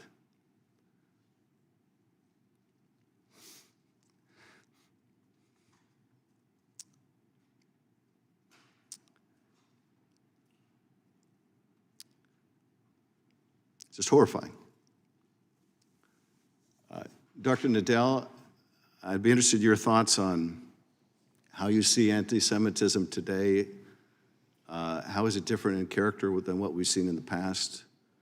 Ms. Burdett, I'd be interested in your thoughts on how hate online leaps into the real world and what we might do to combat that. The anti-Semitism that we see today, since you closed with hate online, is horrifically magnified in a way that it has never been this magnified before, because you can reach millions and millions of people by expressing anti-Semitic ideas, including all of these old ideas about Jews as internationalists and old ideas about Jews as corrupted by money. And so what we have in this moment in time is we have millions of people, especially when leading personalities, whether they are members of the government or they are entertainment figures, when they post these kinds of anti-Semitic messages, and then it just explodes. It goes viral. I don't spend time looking at the social media because I think you could just spend all your time doing it. But I had a student last semester in my course, Anti-Semitism, Enduring Hatred, who told me that she had spent the previous week 40 hours looking at TikTok videos. So I looked at her, I said, when did you ever do any of your schoolwork? And I was a little concerned. But the point is that anti-Semitism is magnified in a way today because of social media that was just unimaginable in earlier eras. I thank the gentleman. We now recognize the gentleman from Arizona, Mr. Biggs. Thank you, Mr. Chairman. Thank you for our panelists, for all of you being here today. Appreciate it very much. So I just want to point out to my friend from Georgia who has left the room that apparently 22 MAGA Democrats also voted in favor of the censure resolution last night. So I think that's important to get out. But be that as it may, I want to just kind of get into some of this. We'll deal with some of the anti-Semitism. We'll talk also about the anti-conservative bias in education. So I'm going to give you two personal examples. Number one, I belong to a church. I think it's the only American church that's ever been actually an extermination order was issued on by a governor, Governor Lilburn Boggs of Missouri, to actually give license to kill members of my religion over 150 years ago. I could, little bit. The other thing is, just to relate to this, we talked about the UN just a moment ago. So at 40 years old, having practiced law and tried literally hundreds of cases, actually representing NGOs at the United Nations and other multilateral institutions. By the way, there is no other organization I know that is so openly, anti-Semitic, in my opinion, than the UN. The Israeli representative was constantly ostracized and ignored and maltreated, in my opinion. Anyways, so I decided to go back because, being a lawyer at the international level, that was good, but being a PhD at the international level and a lawyer really got a lot of credence. So I decided to go back to get my degree. Unafraid, very conservative, but the one thing I know is when I was on that campus in Arizona, by the way, somebody mentioned that I was graduated from elite universities. I can't wait to tell ASU and U of A and BYU, they're considered elite by some congressional witnesses. But the point is, as I was there, I had to duck and hide my beliefs because the professors they held you. You're sitting in a master's degree or a PhD class in seminar. How could I express my thoughts knowing that a grade below a B because the professor disagrees with me? And I experienced that. They control your destiny. So I want to ask to our three students, tell us a little bit, we'll start with you, Ms. Silberstein, Ms. Jordan, and Mr. Grizjak, is that how you say it? Close enough? A little bit about whether the administration or the institution of whether it's Cornell, Iowa, or Buffalo, did anything to hinder your identity as a student or your beliefs or your, let's just go with that. Thank you, Congressman. As for Cornell, in the case of anti-Semitism, following the massacre on October 7th, President Pollock issued a statement in which she essentially conflated the horrific massacre of Jews on that day with various natural disasters occurring in the world, such as an earthquake in Afghanistan, which was extremely baffling, tone-deaf, and insensitive, and truly hurtful to the Jewish community on campus. Now, many incidents, as I've mentioned, have occurred since then in which the Jewish students at Cornell have been threatened repeatedly, most recently with a student's comments posted online to directly go after and attack students. So when we have a threat, that is not protected speech, that is criminal speech. Was there criminal prosecution, investigation, arrest made in that case? In the case of the student who was just arrested? Yes, tell us. Yeah, so this student was arrested, I believe, last week, and he was arraigned. He is currently being held, and his parents claim that he made these comments due to his mental health issues.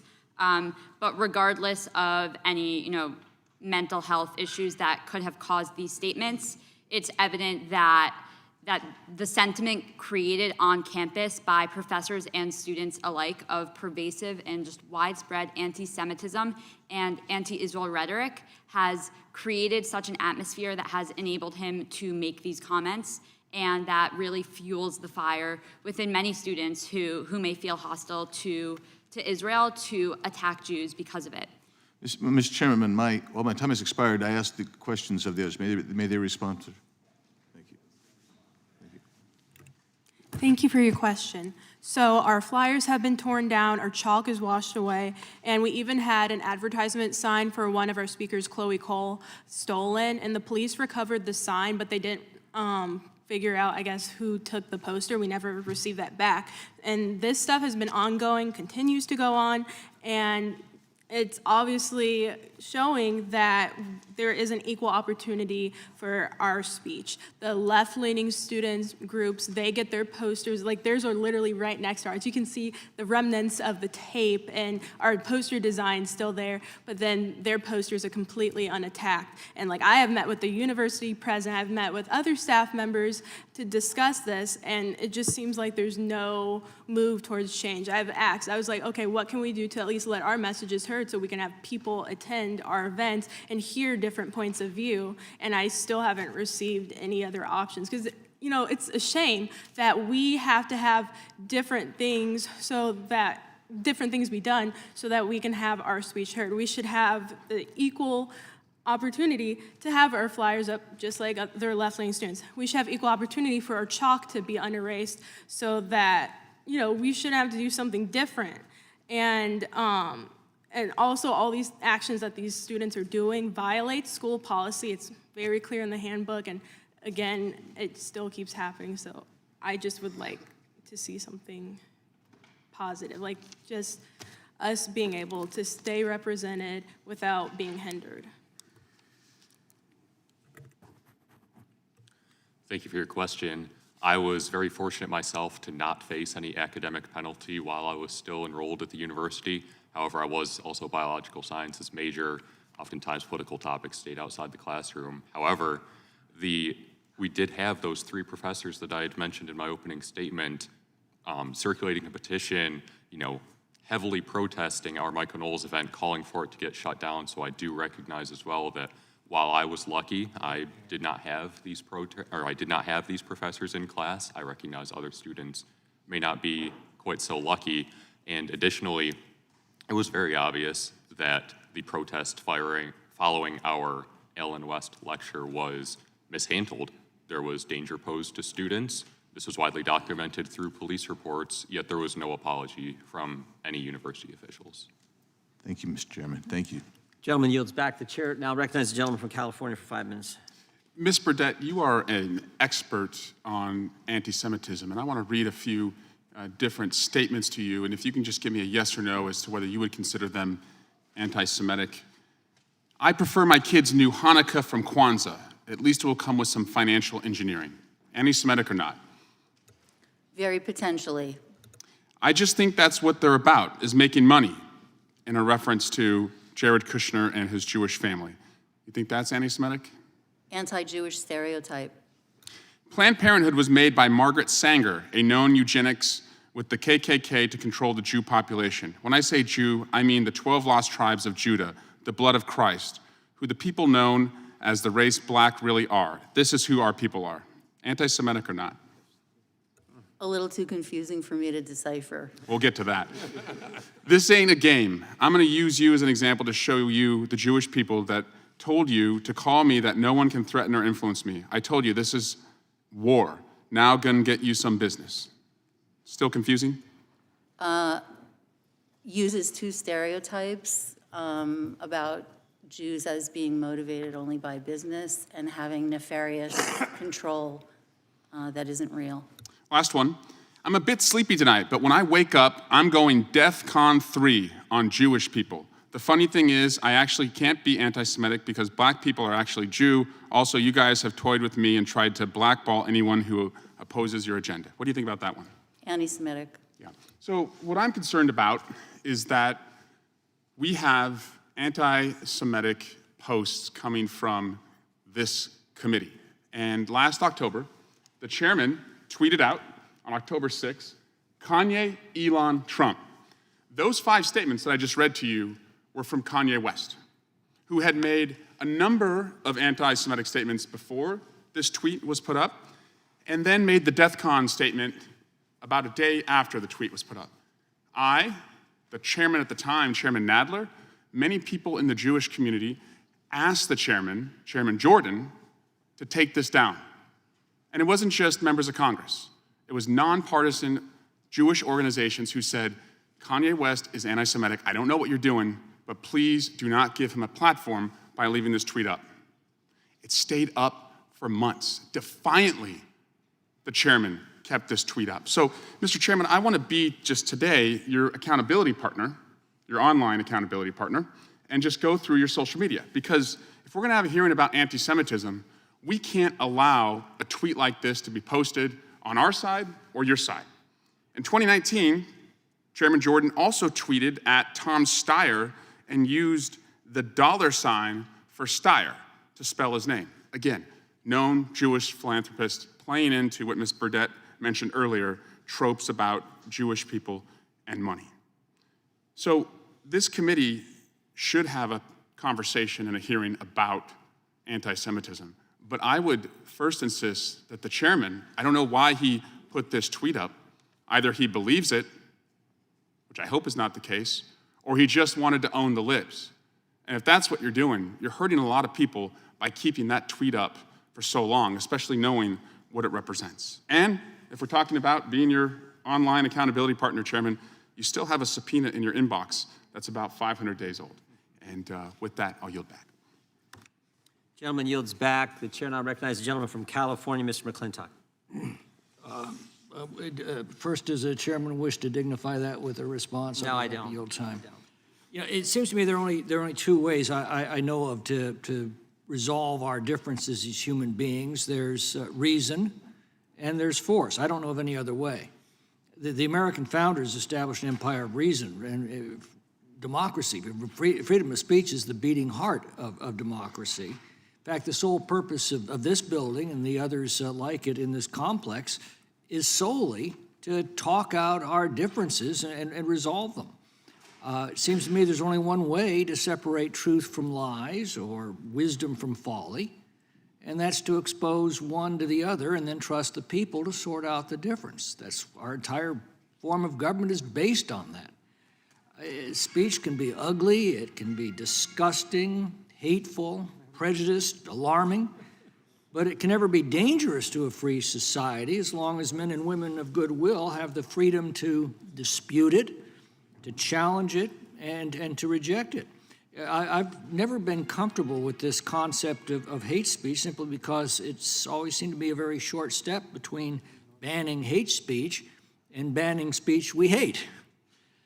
Mr. Marcus, this chant from the river to the sea, that clearly calls for the eradication of Israel. It is genocidal at its roots. The House just censured a member for repeating it. And let me say, it is absolutely despicable. But should that be banned or punished, the mere repetition of that phrase? So thank you, Congressman. I'll just begin by saying again that most hate speech is protected speech under our Constitution, but context matters. Are we talking about public institutions or non-public institutions? Are we talking about public fora or non-public fora? But I will also say again that where one finds hate speech, one often, almost invariably, finds hateful conduct. Well, there's a very bright line between speech and conduct. Speech we tolerate because it can be combated by appealing to the better angels of our nature, by exposing the nature of evil that is behind it. That's how we resolve our differences without resorting to force. Now, my point is this. We have this chant that calls for the eradication of Israel, and we punish people for using it. Well, I happen to believe in the eradication of Hamas. I'm not making a moral equivalency. There couldn't be a stronger contrast between good and evil than that. But the same freedom of speech that protects my right to advocate that position is at stake here, is it not? So I also very strongly support free speech, even freedom of speech to say things that we hate. I believe that the Trump executive order on combating anti-Semitism does something important, which is to say, it indicates that in many other areas of the law, we can use speech not as something to punish or suppress, but as an indicator of the nature of conduct. So that, for example, if you say certain things and then throw a rock through the window of the Hillel building, your statement may be used to determine whether that conduct was intentional, whether you intended to hit the building or not, and whether it was motivated in a way that implicates either student conduct codes or other rules of behavior. I believe it is important for rules, whether within universities or within the Federal Department of Education, to use conduct in this way. That is to say, speech must be protected, but it is sometimes a way of understanding conduct, which often crosses the line. Well, yes, but then you're talking about the conduct and the influence of speech on it, but the issue is the conduct, not the speech. What measures, let me ask the students, what measures would you propose to protect your rights to free speech on the campuses?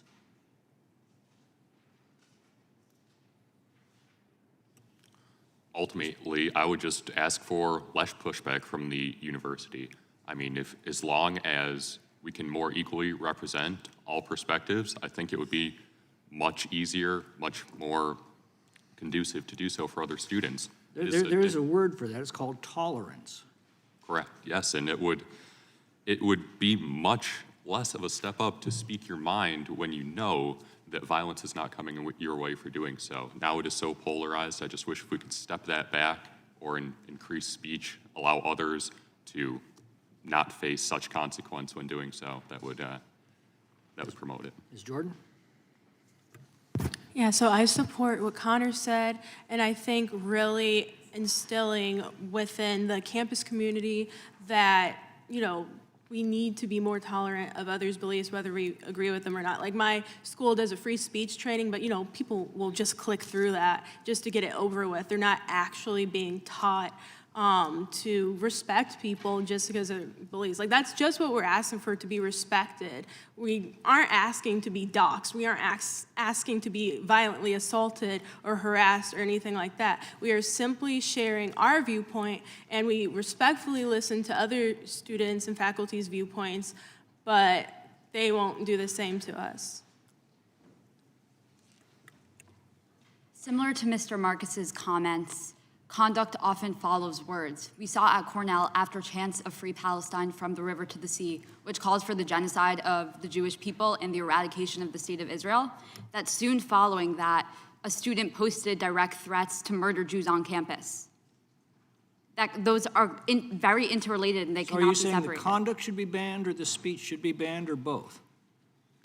Speech advocating for violence should not be tolerated on a college campus. Well, but what about the eradication of Hamas? The eradication of Hamas is the eradication of a recognized terror organization. Well, so it depends upon your viewpoint. Is that what you're saying?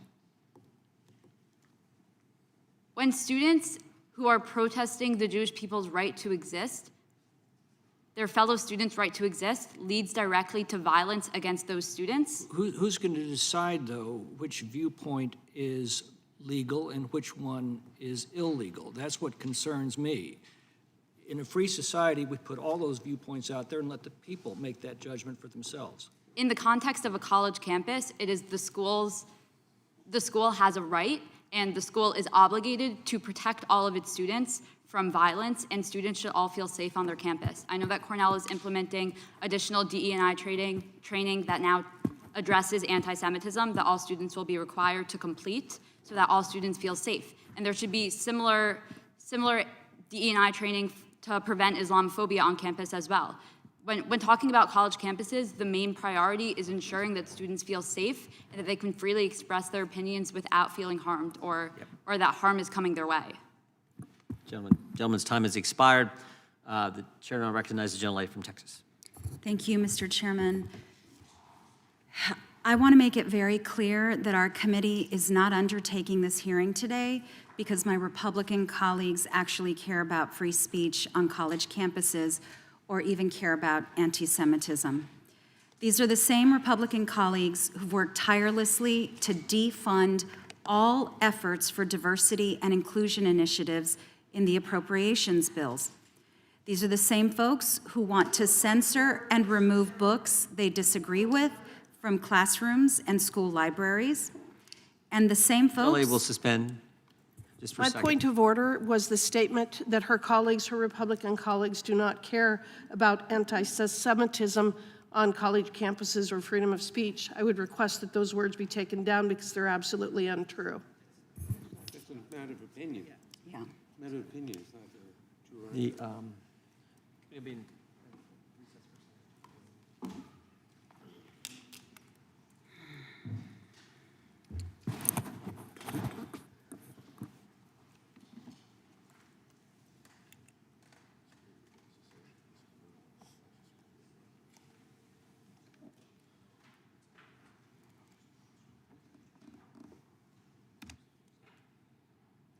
gentlelady from Texas was stating her opinion, but we've talked about this before in the committee. I think all of us should be cognizant of attributing motives to our colleagues and or other individuals in the government, whether that be the president, the vice president, or former president.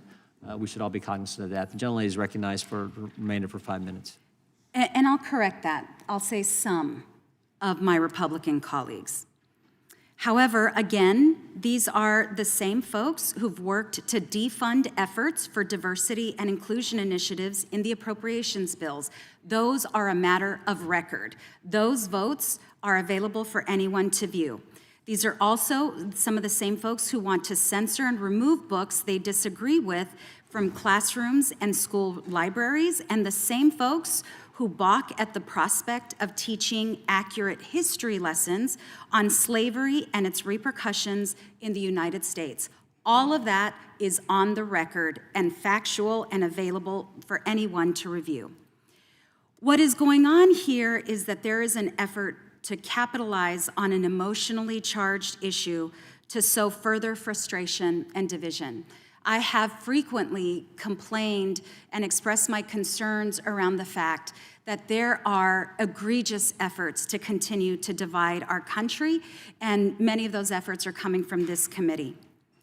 In the last 4 weeks alone, we've seen horrific incidents in the United States fueled by both anti-Semitism and Islamophobia alike. In the community that I represent of El Paso, Texas, we know full well, my community knows full well, the power of speech, the power of hate, and how that drifts into conduct. On August 3rd, 2019, a white supremacist drove over 10 hours to my community, and he published a screed online talking about the invasion of migrants and Hispanics and immigrants into the United States. Many of us flagged that speech as dangerous and as life-threatening, and yet members of this committee continue to use that same speech, knowing full well the kind of danger it creates for my community and other communities like mine. I want nothing more than for students to feel safe on their college campuses.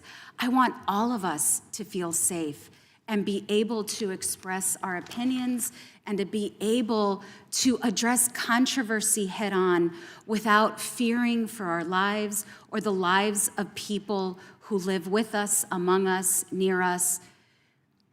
These conversations are critical and important, and I want to thank our panelists for participating in these conversations. And it is really important that all of you put pressure on all of us to ensure that everyone can live in peace and dignity, free from the fear of violence, especially young people on college campuses. Professor Nadel, Ms. Burdett, can you give us concrete strategies and policies that colleges can use in order to create those safer spaces for young people? Sure, thank you very much for your question. And indeed, you know, there's a lot of serious work to do on this issue, and there are actions that could help that aren't being taken, aren't being funded. And I respect very much the spirit of what you're saying. So campuses have rules, and the way we use our rules tells the story of our values. And that's why I mentioned campuses they've had someone arrested. They have suspended people. There are privacy concerns around speaking openly about disciplinary action against a student, especially in such a charged time.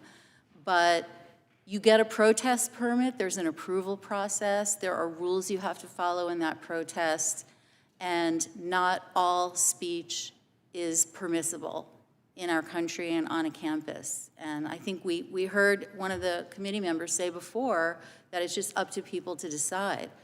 And that's just not okay, because of course I'm here to testify on behalf of free speech. I'm invited by the Democrats. I don't know why someone tried to divide this witness panel into two sides. I haven't heard two sides. I've heard people of conscience, my fellow panelists.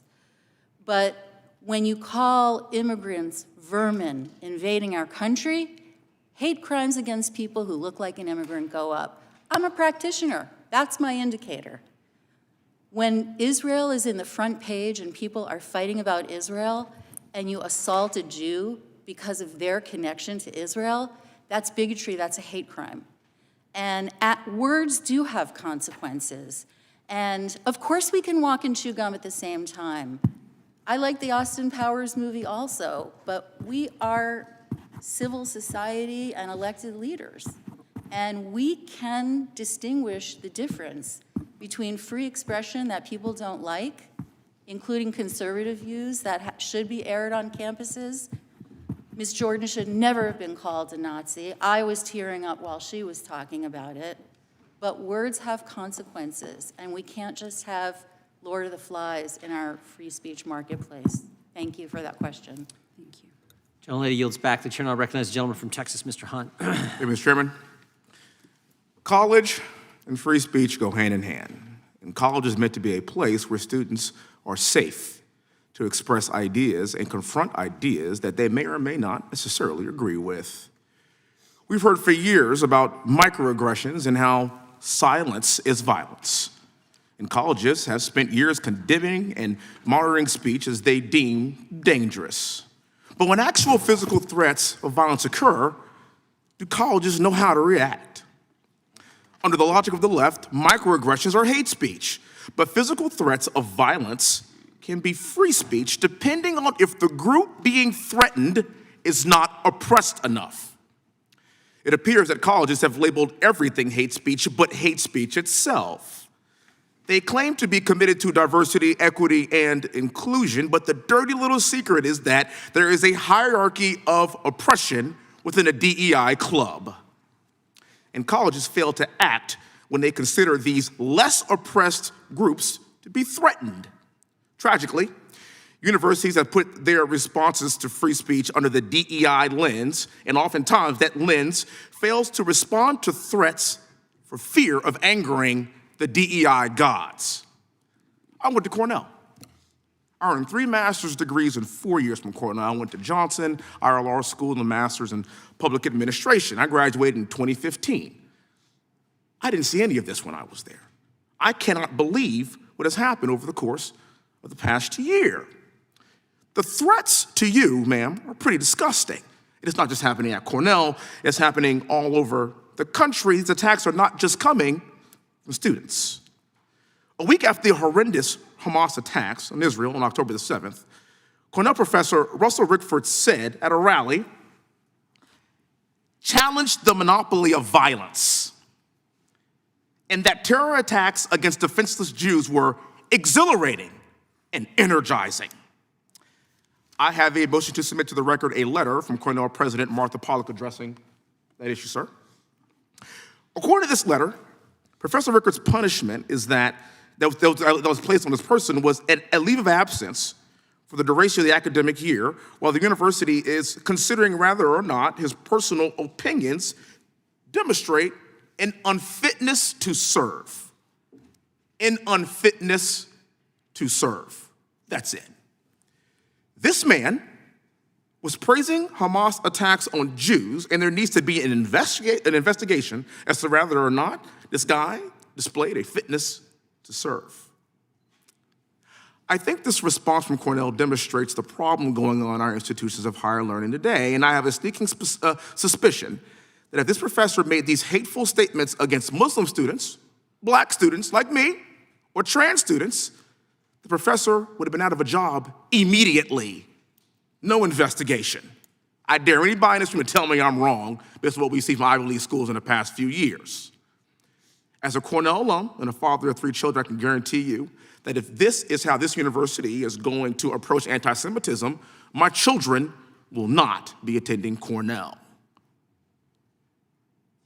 Whenever we have this kind of behavior and people don't step up and call it out for what it is, we have students that then make comments like Patrick Dye.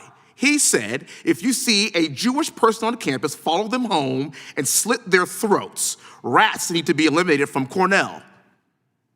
Interesting. He also said, rape and kill all the Jew women before they birth more Jewish Hitlers. I'm a combat veteran. I've seen a lot. I've heard a lot. I'm an Apache pilot, so you could imagine some of the things I've seen in combat. Hearing things like this really boils my blood because it shouldn't be happening to students like you. I've been black for my entire life. I've been as conservative probably about as long as I've been black. Ms. Jordan, thank you for being here. It's okay to be black, and you don't ever be a black conservative, and you don't ever have to put up with anybody telling you differently. This is America. I fought for these freedoms, and you have the right to think however you want to think and express it the way that you see fit without prosecution. Ma'am, thank you so much for being here. I really appreciate it. The text messages that I have gotten from my Jewish friends and colleagues that actually took me to Israel twice while I was at Cornell during Passover to learn about their culture, I promised them that I would defend them. I promised them that I would defend their rights, and we will continue to do just that. We are not going to rewind this clock back to 1930, not on our watch. I really appreciate your bravery. Thank you so much for being here, and I yield back the rest of my time. Gentleman yields. The chair recognizes Ms. Ross for 5 minutes. Thank you, Mr. Chairman, and I don't know what's going on with this, but thank you to all the witnesses for being here today. This is a highly charged topic at a highly charged time in our country, but it's not new. I want to begin by joining my colleagues in condemning all forms of anti-Semitism on college campuses and all forms of discrimination. That is not what America is about. And like many communities across the country, my region in North Carolina has seen a spike in anti-Semitic incidents since Hamas's horrific attack on Israel on October 7th. But we had seen a spike earlier.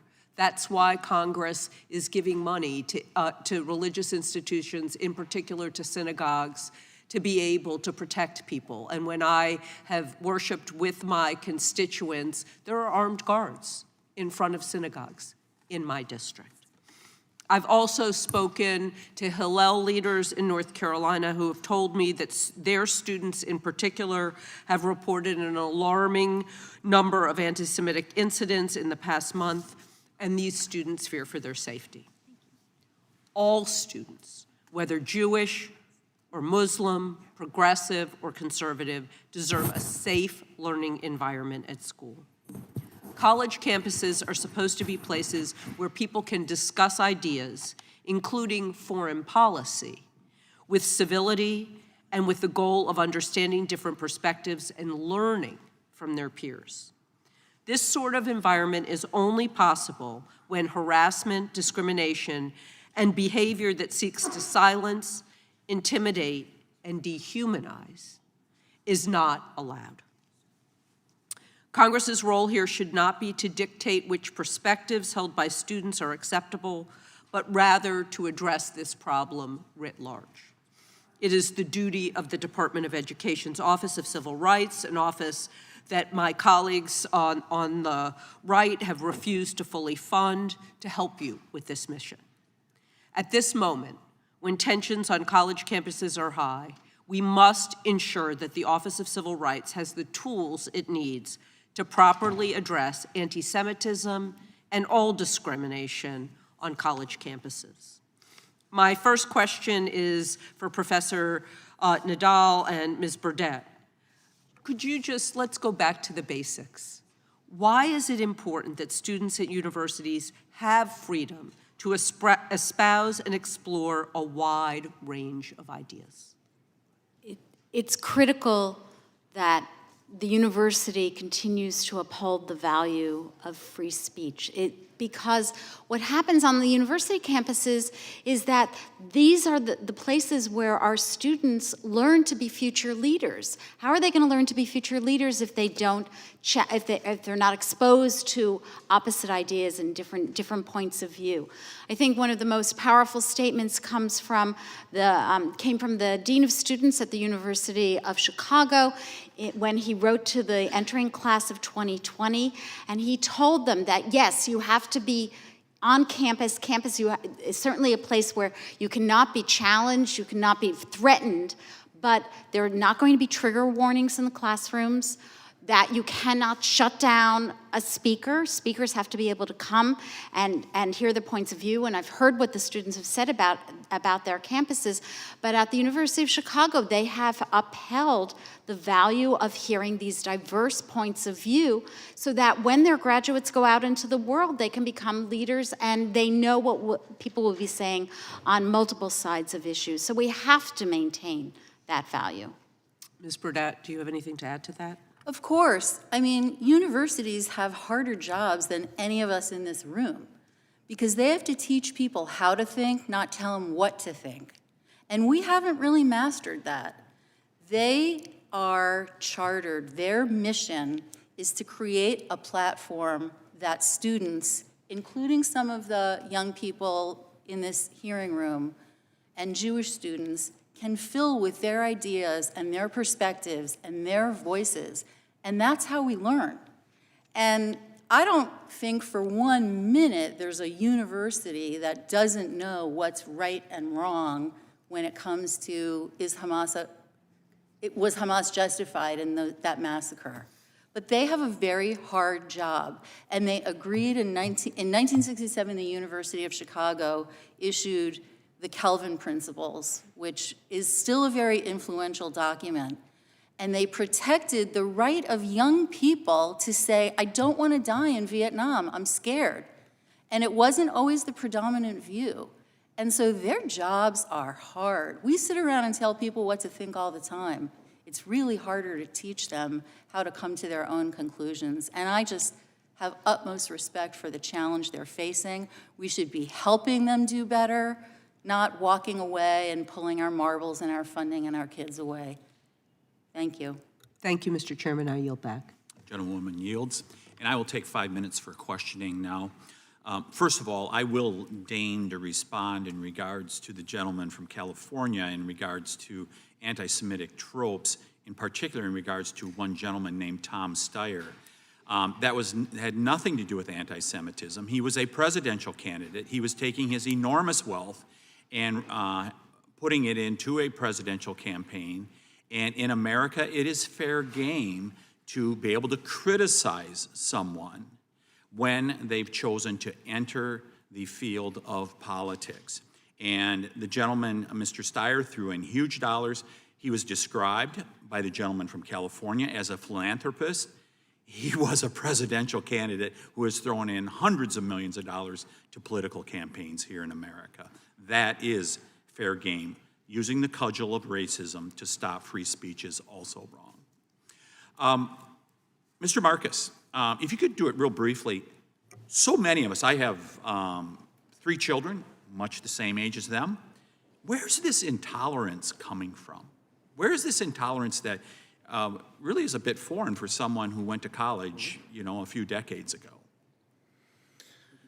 And not just the anti-Semitism. Where's the intolerance coming from? Mr. Chairman, this has been a long time coming, and the intolerance towards other groups is not unrelated to the intolerance towards Jews. We have, for too long, seen political polarization throughout our country with extreme aspects on the college campus. There are extremists on the left, there are extremists on the right, but on the college campus, the extremists on the left have considerably more influence, louder voices, and the greater ability to make their views heard. Oftentimes, that means not just presenting their own opinions, but trying to silence others. Thank you for that. So I turn to Ms. Jordan. Why do administrators fear the left? I would say that they fear the left because they don't want to hurt their feelings.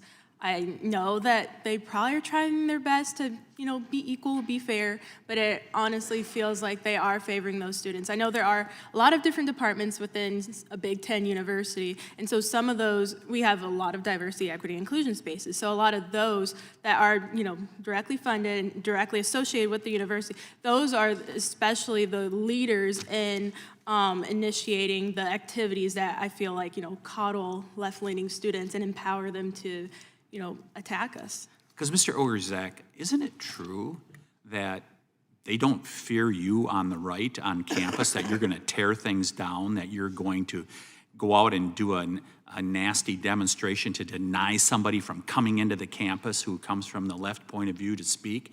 I mean, I'm assuming the administrators don't fear you guys. I would certainly hope that they would never expect us to commit any acts of violence against opposing speakers. So we heard earlier in testimony, the quote was used in one of the panelists, we have failed them. By the time it gets to the Office of Civil Rights, we have failed them. So Mr. Marcus, why would we put more federal dollars into something like this? I think this is part of what you're hearing from some of us up here, is we are saying, is there really a federal role?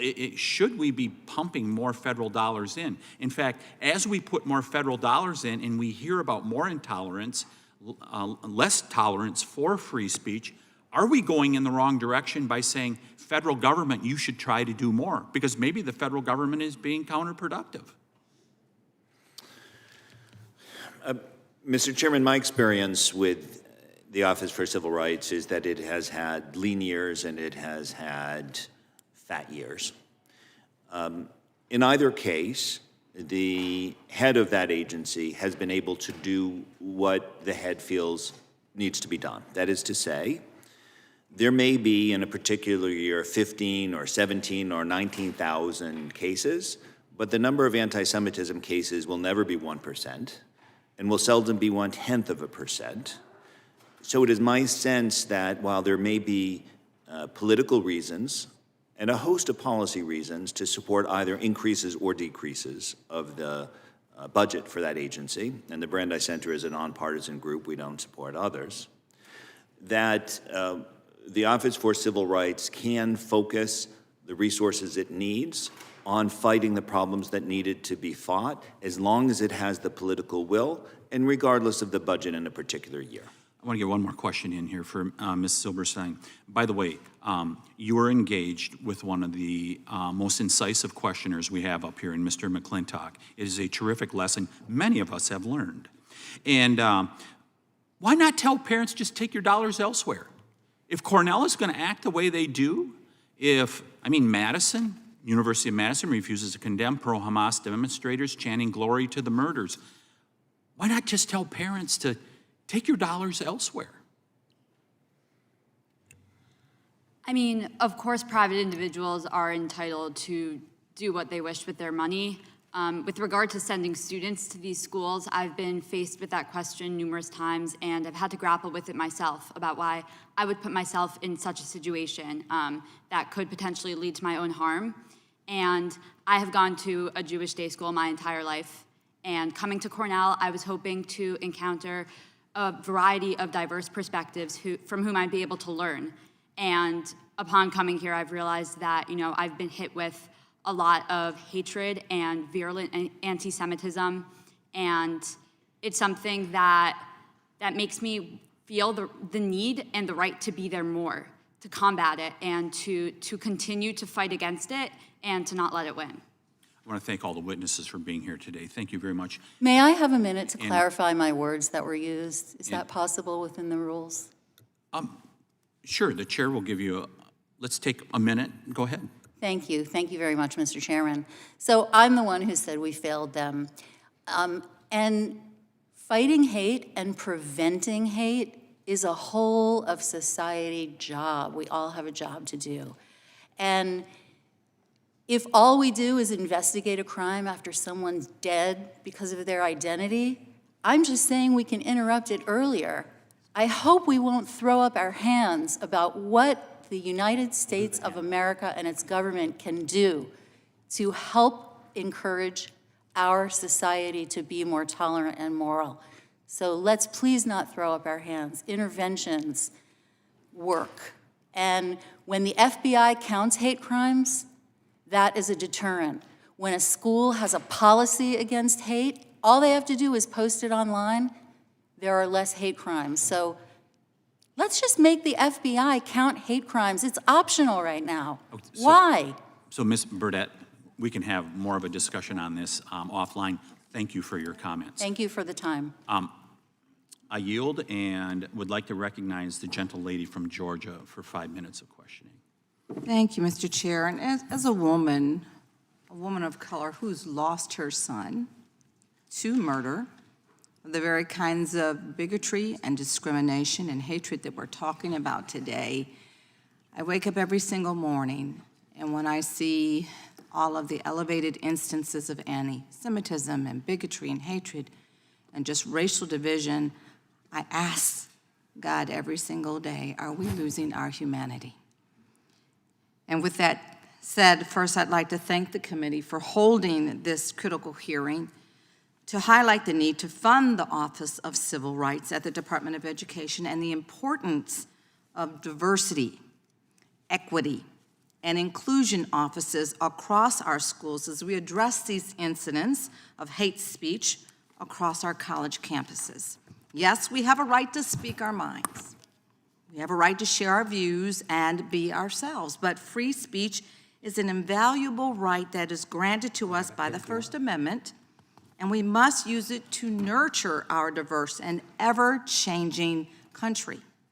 However, in a nation made up of many cultures and backgrounds, hate has no place, especially at our schools, where the minds of our young people are really being nurtured. College campuses are places where people expand their knowledge, they gain new perspectives, and pursue future success. And the recent occurrences on campuses where students have used their freedom of speech to harm and intimidate their classmates are despicable and should prove our absolute need to incorporate diversity, equity, and inclusion education throughout all of our school systems. Not only would DEI offices and education reducing the likelihood of these events happening in the future by bringing awareness and knowledge to students who otherwise they may not learn about the richness of other cultures until well into their adulthood. But it will also educate and support the diverse interests of our children. And I truly believe this at heart because I'm a mother to my core. And I mean this with every fiber of my being. We are losing our way. In addition to DEI offices, we need to fund the Office of Civil Rights to equip students and faculty experiencing intimidation, threats of violence, and other harmful acts with the tools necessary to protect them. Without these support resources, students will continue to live in fear of harm while they know that they have little or no support in the event that they experience such personal and hate-filled instances. Thank you, Mr. Chair, for having this hearing today. Let's work to protect our students and affirm the value of all cultures by funding the Office of Civil Rights at the Department of Education and supporting diversity, equity, and inclusion programs on campuses all across our country. Ms. Burdett and Dr. Nadel, throughout your professional careers, have either of you found that individuals with a better understanding and background of cultures dissimilar to theirs tend to be more understanding and accepting when speaking to or about someone who's from a different culture? You know, one of my favorite things about the president's strategy against anti-Semitism is that it talks about the need to celebrate Jewish heritage. And of course, understanding matters. And that is where communities can actually stop problems before they happen with understanding. And you know, you mentioned DEI. There are people out there who want to tell Jewish people that DEI, those three letters, are our enemy because it doesn't care about Jews. I work with DEI professionals all the time, and sometimes they weren't addressing anti-Semitism in the past. And it's a process to explain it, to integrate Jews into DEI work. But everything I hear these last 4 weeks tells me Jews want to be welcome and included. And that's what the I stands for. Thank you. Thank you. Dr. Nadel. What I would add to that is that it is imperative to understand and learn about the diversity of cultures in American life. And so to respond to one of the things Ms. Burdett said, we have had proclaimed in the United States May as Jewish American Heritage Month at least since one of the Bush administrations, I forget which one, maybe at least since 2004. And that this is a way in which Americans can learn a great deal about Jewish Americans, but we also have an array of specific months dedicated to learning about the different cultures of the United States, and so we need to support those efforts. Thank you, and I yield back. General Lee yields back. I should have mentioned this earlier. You've been here now for a couple hours. Almost 3 hours. If anyone needs a break, just let us know. If you need to step to the restroom or anything like, just let us know. We probably have about 45 more minutes of questioning. We'd like to keep going because we are going to have to go to the floor for vote. So if it's okay with you, we'll continue to go. The chair now recognizes the gentleman from Texas, Mr. Roy. Thank the witnesses. Thank you for being here. A couple of questions, particularly for the students, and appreciate you all being here. Have any of the three of you ever in any meaningful way received support from the Department of Education to perpetuate your viewpoints on campus to the best of your understanding?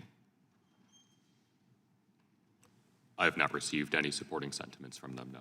Yeah. Ms. Jordan? I have not received sentiments either. Ms. Silverstein? I as well have not received any. Yeah, I hear a lot from my colleagues on the other side of the aisle about how important it is to have these offices of diversity, equity, inclusion. And I'm just wondering if any of the three of you, we have, we dance around these topics all the time in this thing, but we have a white male, we have a black female, we have a Jewish female. Have any of you felt, exalted or supported or helped by these offices of diversity, equity, and inclusion so that you feel comfortable on campuses? Never. Actually, so the story I was telling earlier about how I was doxxed in a group chat of over 800 students, those were all black students. It was a group chat for black people on campus. And at the time of my involvement as secretary of Young Americans for Freedom, I served as the first-year representative on the Black Student Union, which is an organization within the Afro House, which is a part of the DEI organization department within our school, and they requested my removal. And they had a meeting for that, and they said if I did want to continue being on the board, I'd have to have a discussion with the executive board and their director on how black students can have different viewpoints. I decided to discontinue my position because I felt like that's unnecessary. You shouldn't have to have a discussion on how people can have different viewpoints because that's common knowledge. Ms. Silverstein, anything to add? Yes, I would just like to point out that I've only been at Cornell for about 1.5 years now, and this problem far exceeds my time at Cornell. It has been a persistent problem on college campuses for many, many years. My brother attended the university about 5 years ago, and swastikas were posted outside of his dorm. Following the Tree of Life synagogue shooting a few years ago, 3 swastikas were found within 9 days on campus. And then we're seeing this happening now. The university do anything about that? The university issued what was, in my opinion, a weak response.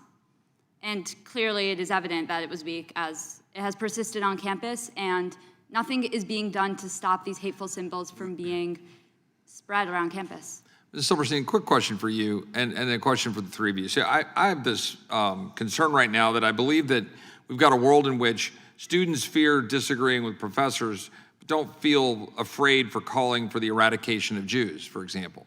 Now, there might be some free speech lanes that are wide enough to have some very hateful statements made, and I certainly support a very wide lane of tolerance with respect to free speech in the First Amendment. But the point here is something a little bit different, because all of us who have gone to law school and have studied the whole idea of yelling fire in a crowded theater, right? That we all get that there are some limits to speech. And I fully associate myself with the remarks of the gentleman from California, Mr. McClintock, in our need to defend free speech. But I feel like there's something that we are not talking about here that's actually at the center of all this, while we just go around the barn saying the same stuff over and over again. And that is that in a world in the 21st century with TikTok and with a whole lot of, say, political actors and technological actors at play, driving rhetoric and speech and driving what people see as news and information, that we've got elements that are arising to something akin to yelling fire in a crowded theater. I'm looking at TikTok data over the last week, and I'm seeing a massive ramp up of the stand with Palestine versus the stand with Israel. This is not accidental. That's not just something that just materializes. My point is when there's purposeful action designed directly to foment actual response and hate and targeting of individuals, you have now stepped into the very action that the gentleman from California, Mr. McClintock, was talking about. So my question for you as students, to the extent that you think that these devices are harmful or helpful for society generally, and I've got my views on that, with respect to TikTok and the use of technology, can you expand on, each of the three of you, the extent to which this, TikTok and others, have been used to dox you, target you, and undermine your ability to engage in free speech and free thinking as conservative or as free-thinking Americans? I'll start with you, Ms. Silberstein, and go down the line. So from my experience over the past few weeks, the rise in anti-Semitism that we've seen, yes, it has been around in person, at rallies, at protests, on campuses, but a large part of the issue stems from many of the comments made on social media. People think that they can hide behind some perceived veil of anonymity and post whatever comments, however hurtful, however targeted, however menacing they may be. People think that they can post them about Jews with impunity and not receive any ramifications for their actions. So I think that social media in general has been fueling the fire. And as we've seen with the Cornell student who was recently arrested, that veil of anonymity was pierced, and your words have consequences. And I think that all students should really take that to heart, that what you write online can be traced back to you, and people take it to heart. Ms. Jordan? Yeah, I feel like technology usage is a double-edged sword, because on one aspect, you can connect with people, especially like-minded people, but that can also be dangerous because it can create a mob mentality, like the experience I've discussed repeatedly. And also, I feel like with social media channels, especially TikTok, they can just create targeted things. Once you like something, then it shows you similar content. So like if someone just happens to like a pro-Palestine graphic, then they're absorbed more and more. And then, once people start sharing stuff on their stories, that's a huge thing. Like if you're the only one who shares an Israel one, then people start like DMing you and attacking you. And it's like a lot of fear, because it's like, are you scared to lose friends and followers? Do you want to stand up for what you believe in? And then that kind of translates to like, being physically involved in groups and organizations on campus. There's like so much fear, kind of what you share online. Like, should you have which side flag should you have in your bio? Things like that are like hotly discussed. And also I feel like a lot of people use online to like kind of organize too, which in one aspect, you can, kind of see what they're up to and what they plan to do to your event, because that's where we find that a lot of people want to protest our conservative events, but also, it makes them gauge a larger community, honestly, of hate. And it's just, I don't know, it's a very hard thing to kind of have discretion over, kind of knowing, what's right, what should be allowed, what shouldn't be. And then kind of in general, it's very, very divisive. Thank you. Real quickly, Mr. Gridziak, we're way over time, but if you would answer it really quickly. Mr. Chairman, isn't time? Yeah. I would certainly like to echo many of Ms. Jordan's sentiments about social media opening up the door to conflicting thoughts. And of course, there's no debate that it certainly does open up to more speech. However, yes, it is very unfortunate that it is a common tool of doxing I've been victim of this. My friends, fellow EF members have. I'm not a user of TikTok, but across both Instagram and Snapchat, no shortage of leaking addresses, untrue slurs about myself and others, and it is extremely unfortunate that this is the case. I know we're well over time here, but I would like to address your previous question regarding DEI, if I may. We're going to hold on that. I'll give you time when I get to it. We're going to Ms. Jayapal. Thank you so much, Mr. Chairman, and thank you all so much for being here and for your testimony. Every student, staff, and faculty member deserves a college campus and a world that's free of discrimination. Anti-Semitism is wrong. I've consistently spoken out against it. I've consistently worked to ensure that we have full inclusion in our society and for people to be able to be who they are. It's also why I co-sponsored a factually correct Senate-passed bipartisan resolution this week denouncing anti-Semitism on college campuses and have consistently supported legislation and efforts to combat hate crimes and anti-Semitism. I'm glad my colleagues are talking about the dangers of fomenting hate because I think that is a real problem in our country.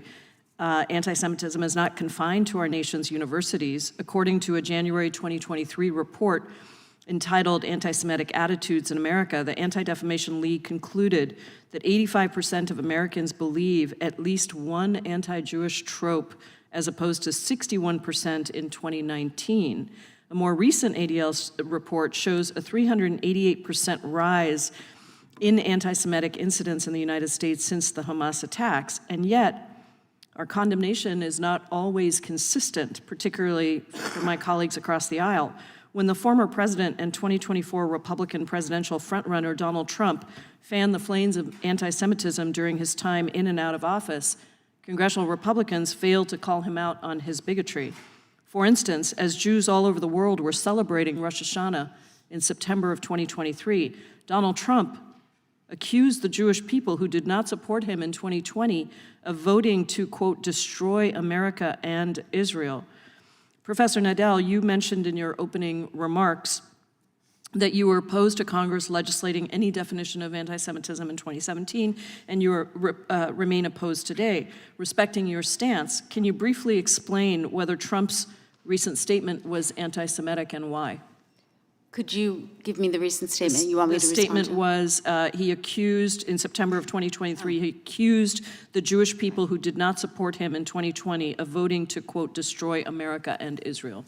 I absolutely thought that that was anti-Semitic, and there have been other similar statements that I have thought were anti-Semitic, because what that statement was doing was buying into one of these very classic anti-Semitic tropes about the loyalty of the Jewish people and that the question that they cannot be loyal to the nation in which they live because they hold a higher loyalty to their own people, but to say that they were being disloyal to the United States because they voted for a different political party is not saying that one is disloyal to the United States. It's just that they had a different view in terms of the party they preferred.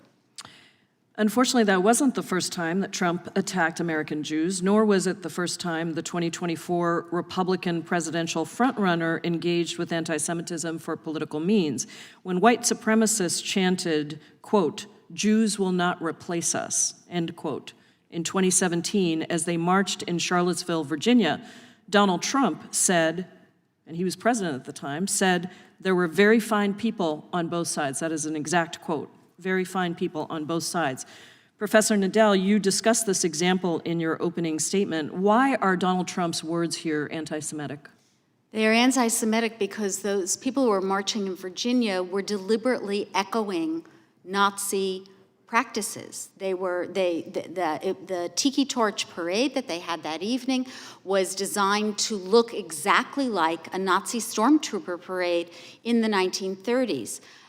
They had planned the phrase, Jews will not replace us. That's a reference to the notion of white supremacy and the idea that the Jews are somehow, again, one of these conspiracy theories, masterminds who were working to replace whites in America because they were bringing in immigrants and they were helping African Americans. And the idea underpinning that conspiracy theories is that those groups are not capable of orchestrating something like that by themselves.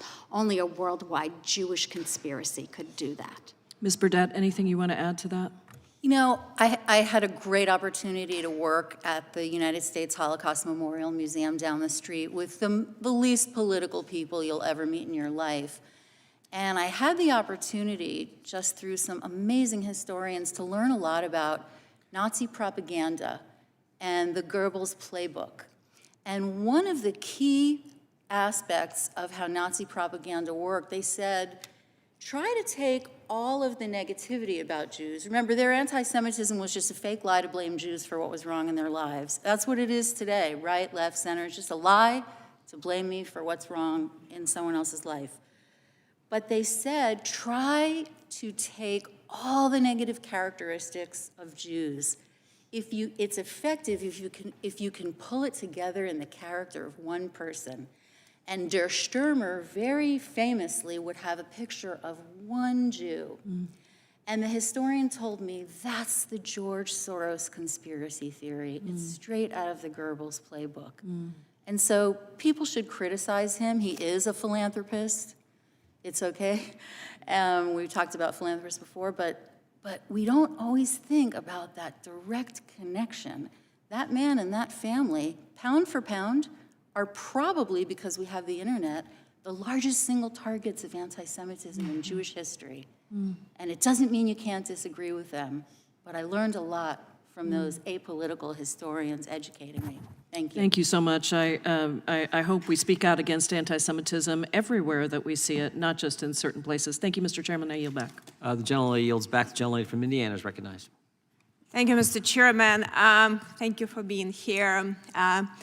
As someone who grew up in Soviet Union under tyranny, and also been enlightened, you know, when Soviet Union fell apart, and I went to college, of a diversity of ideas and freedom of ideas we had in debate what university should be, I was very shocked when I came here young, very idealistic, learning from Alexis de Tocqueville and Voltaire and, you know, Friedman and Hayek, and inspired by this idea, what a tyranny of opinion we have.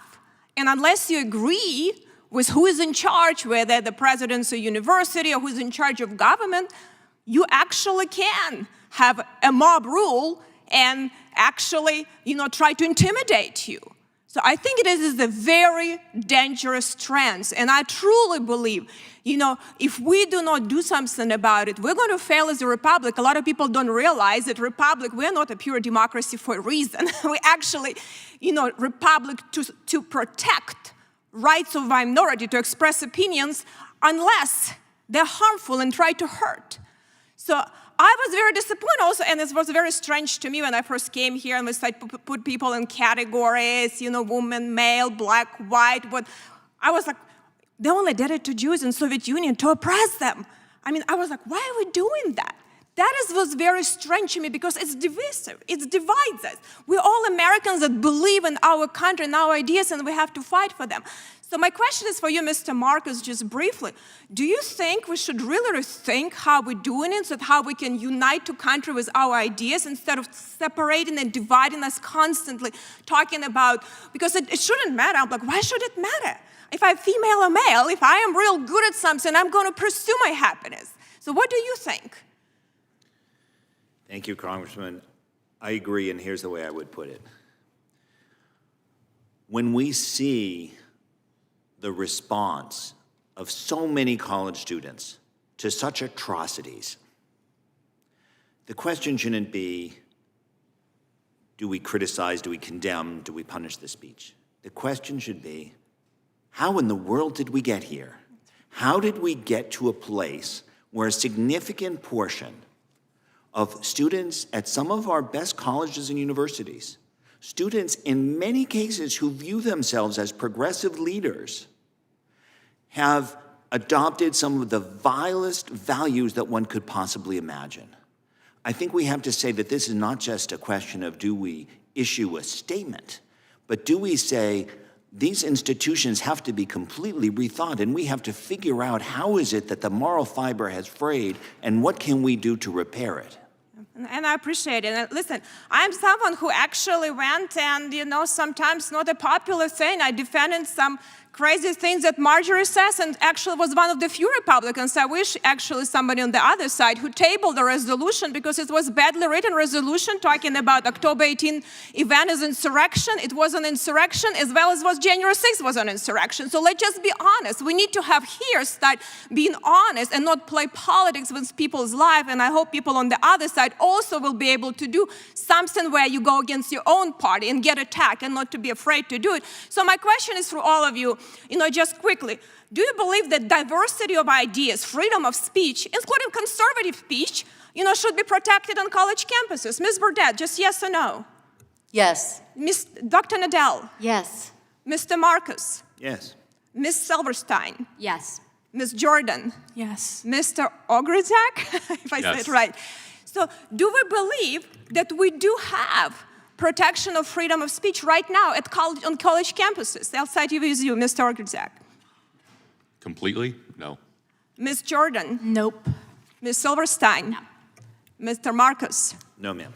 Mr. Nadel?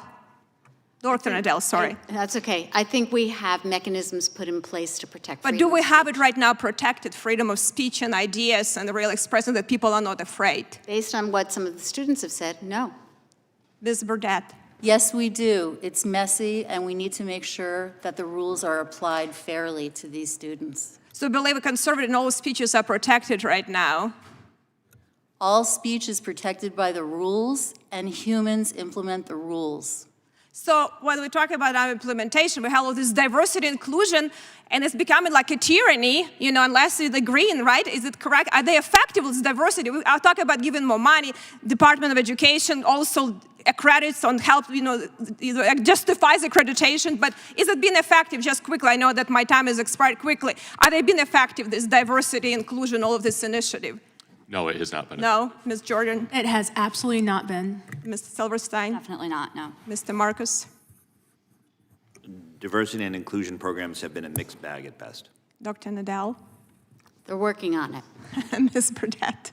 The Emancipation Proclamation didn't work right away, but we had to work on it for hundreds of years. Don't give I up. think we have a difference of opinion between students and adults, but thank you.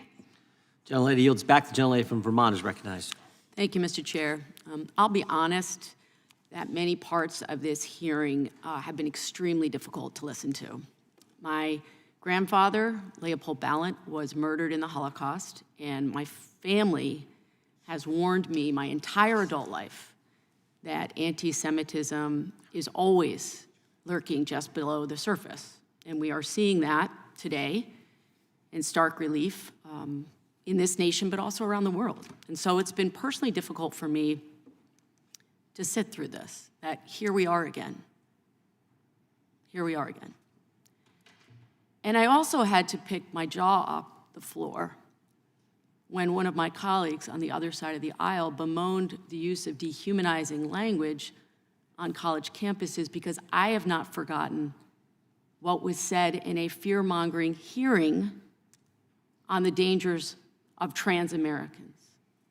Right here in this committee, it was a hearing full of dehumanizing language. It made me sick, and as the only member of the LGBTQ community on this committee, I've not forgotten. Now, it's been a long hearing, so I'm going to just cut to the chase here. In these situations, it's best to just follow the money. Not the rhetoric, not the messaging, not the talking points, just follow the money. So, there is a clear policy solution to combating the rise of anti-Semitism and other abhorrent discrimination on college campuses, and that is to fully fund the Department of Education's Office for Civil Rights. Budgets, when you are in government, budgets are a statement of your values. How we spend money demonstrates what we really care about.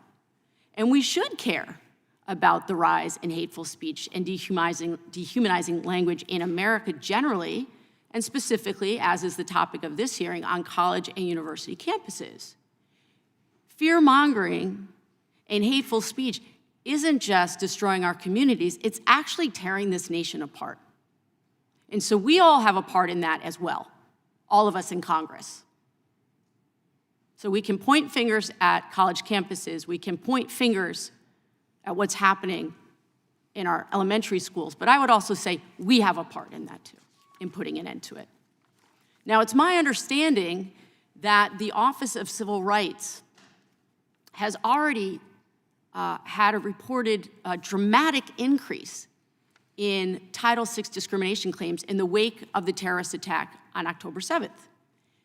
Yet many of my colleagues on the other side of the aisle have proposed a significant funding cut to OCR. The Office of Civil Rights is one of the largest federal civil rights agencies in the country. It has over 500 staff who serve as attorneys, investigators, support staff. So it's been underfunded for years.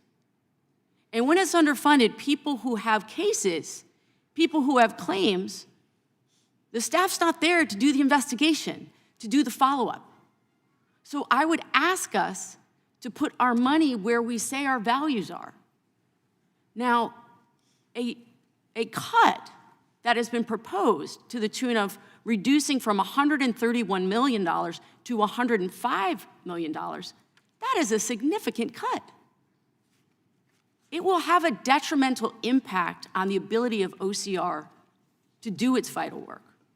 So again, I urge us all, follow the money. It seems like we are in a lot of agreement here on the things that are making us very uncomfortable.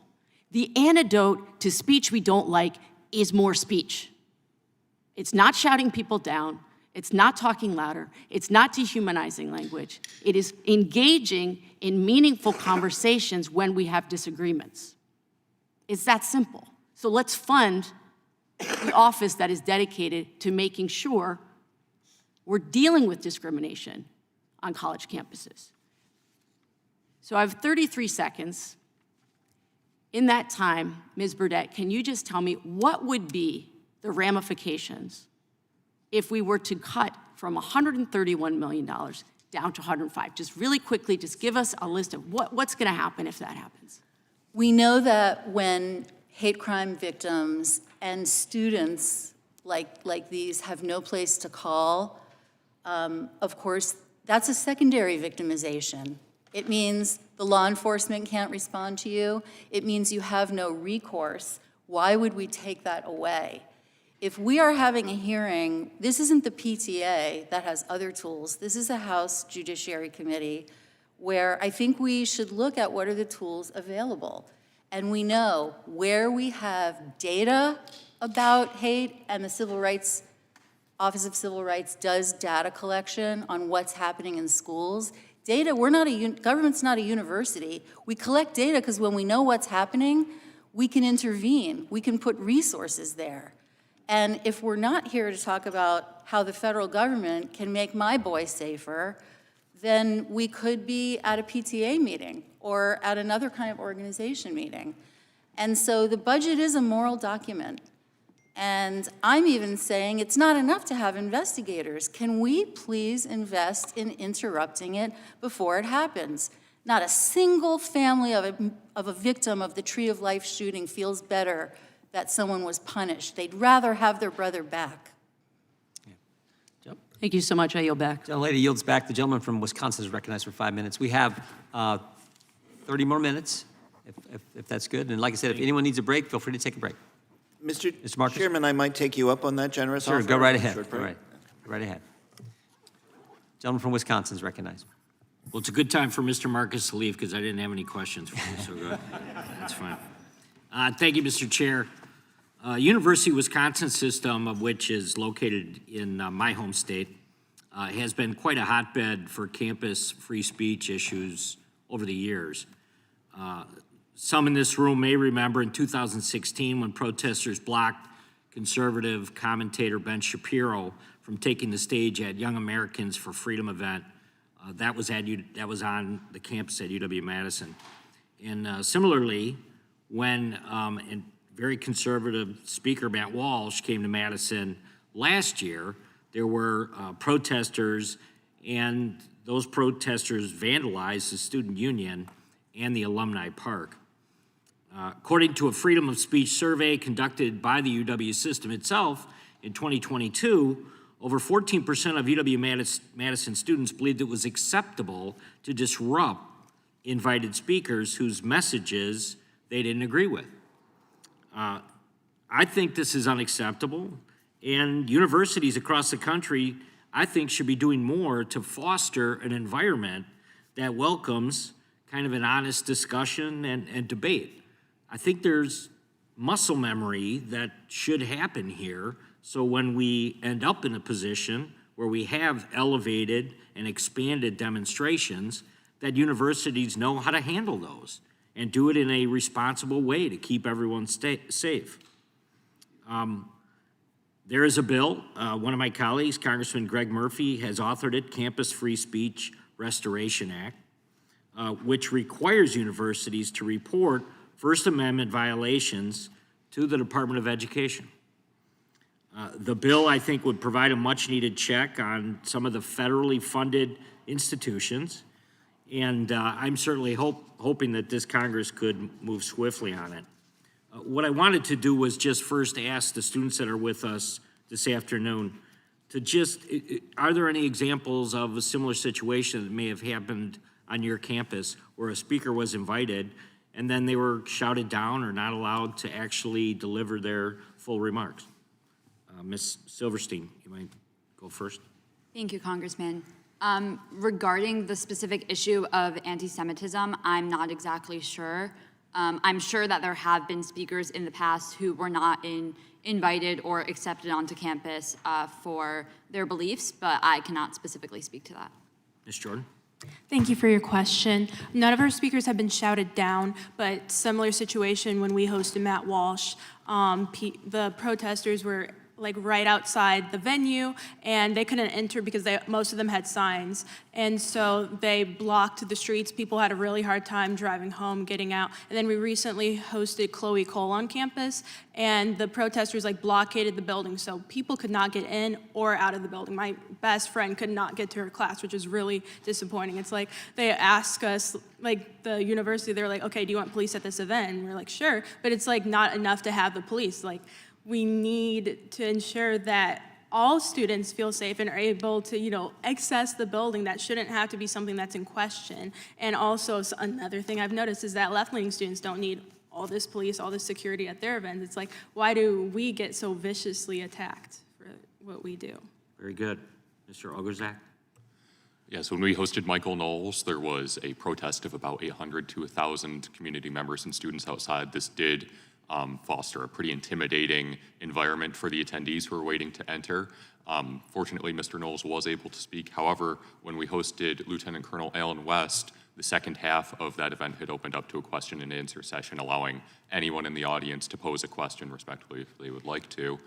However, instead of moving forward with that, the protesters that were in attendance began to shout from their seats.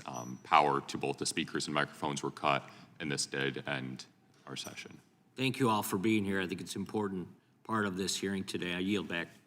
Gentleman yields back. The gentleman from New Jersey, Mr. Van Drew, is recognized. Thank you, Mr. Chairman. First of all, I want to thank the three of you. These three students, their bravery, their strength, their honesty, their courage. It is not easy to be a conservative on a college campus today, and yet you stand strong, and I swear to God, you're my heroes today. I really, really am proud of you. I know that many of our members are. Thank you for being here. I'm pro-Israel. I'm unabashedly pro-Israel. I'm pro-Israel because they are our partners. They are a force of civilization. They are a nation that since its founding has gone through hell, and yet they still prevail. So I'm pro-Israel, and you can check me out. You can see anything I've ever written, anything I've ever said I believed in, everything I've ever voted for, every speech I've ever given. I am pro-Israel. Yet I still believe that we shouldn't use these words to try to say, well, if you believe that George Soros is involved in our local elections, because he is, if you believe that he is funding prosecutors and local officials that have a different vision for America than most Americans do, he is, That doesn't make me racist. It doesn't mean that I'm wrong. It means it's my opinion. It's what I believe. But what we do now is we use these catchwords. Globalism. I'm going to tell you what globalism is. And, you know, maybe there's some people who are bad people that use it.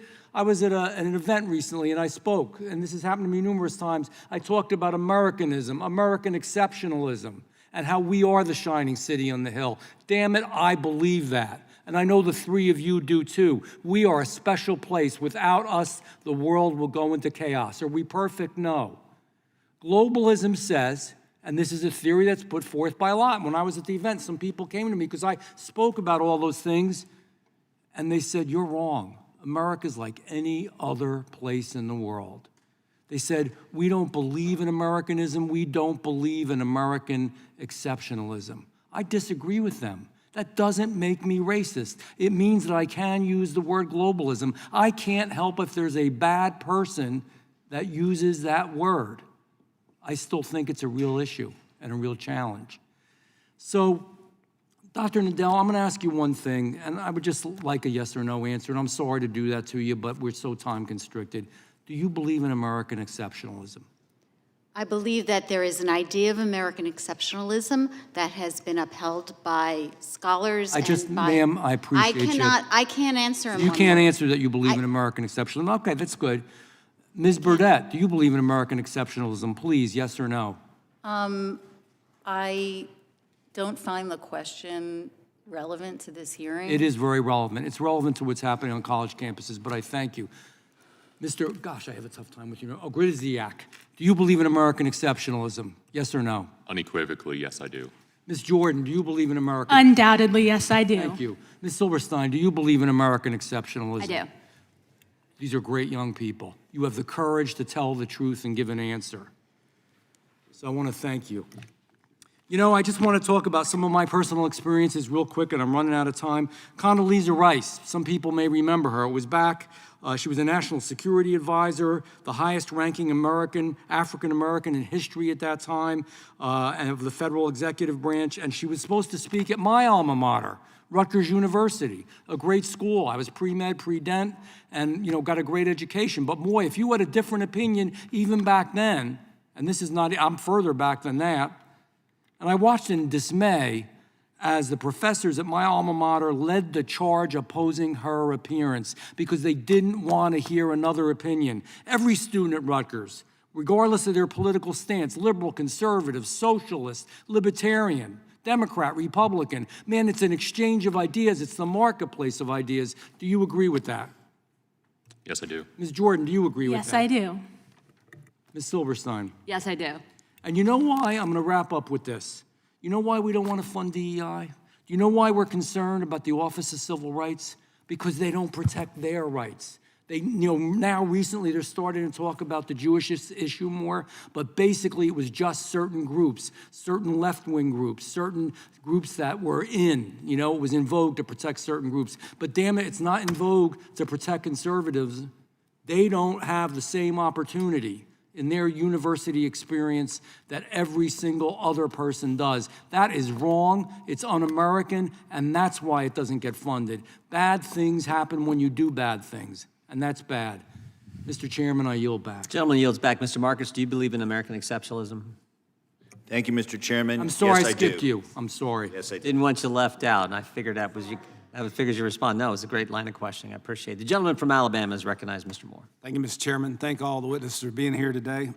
I'm certainly proud of my alma mater. It's Auburn University, and recently been ranked one of the top colleges in the country that advocates for free speech and robust debate. Unfortunately, that is not the case throughout many campuses across the country. With shout downs and immediate conservative voices, the heckler's veto, if you will, has the adverse effect of what the First Amendment is supposed to support. Some extreme groups use this silencing method under the guise of tolerance, yet their definition of tolerance is ironically not tolerant at all. The heckler's veto effectively silences the speech and messages through fear and disinformation, or intimidation, I should say. 56% of the students across the nation fear stating their views would put them in harm's way. Actually, and even my nephew, he went to Auburn, and there were times in classrooms classrooms, he was afraid to speak out because he knew that it would affect his grade. Do y'all experience that? Have you experienced that, Ms. Silverstein? And then I'll go down the line with the students. So I am a business major, so I personally have not experienced that, but many of my friends have. Ms. Jordan, any of your friends, do you experience that? I know my friends have experienced it, and then like personally, you know, like first day of class, they always ask us to say our pronouns. I'm the only student usually who doesn't say any pronouns because it's unnecessary. And then just in general in class, they, you know, often just have discussions that more people support liberal viewpoints. And sometimes I do like get that, like my heart starts beating fast and I'm like, should I say something, should I not? Because a lot of students just know my face. I'm one of the only black conservatives on campus. So it's kind of hard just, you know, making friends, talking to people, because once they find out you're conservative, you know, they ostracize you. Yeah, I mean, I can imagine, because I know I can't keep my mouth shut sometimes, so I couldn't imagine being in a classroom nowadays, being a conservative and actually having to say something maybe contradictory to what the professor might be saying. Mr. O, you had that experience as well? Similarly to Ms. Silverstein, just based on my major, those topics were often left out of the classroom. I can vouch for my political science friends and say that they were not so lucky. So in these conservative universities, you know, General Schwarzkopf said about Auburn University, he said, I send my sons to West Point and my daughters to Auburn. And I've noticed, like, my son, he's at Auburn now. He's building science major, so he doesn't have, he's like you, Ms. Jordan, or I guess Ms. Silverstein, you don't have the issue of politics does not come up often in the classroom. But to me, like my son's roommates are from New York now. His buddies are from New York and Arizona. They're coming to these universities where they feel they have a right to have an opposing viewpoint and actually speak up. So first, Ms. Silverstein, I have a question for you. How has your life been affected by the threatening rhetoric of these activist groups on Cornell's campus?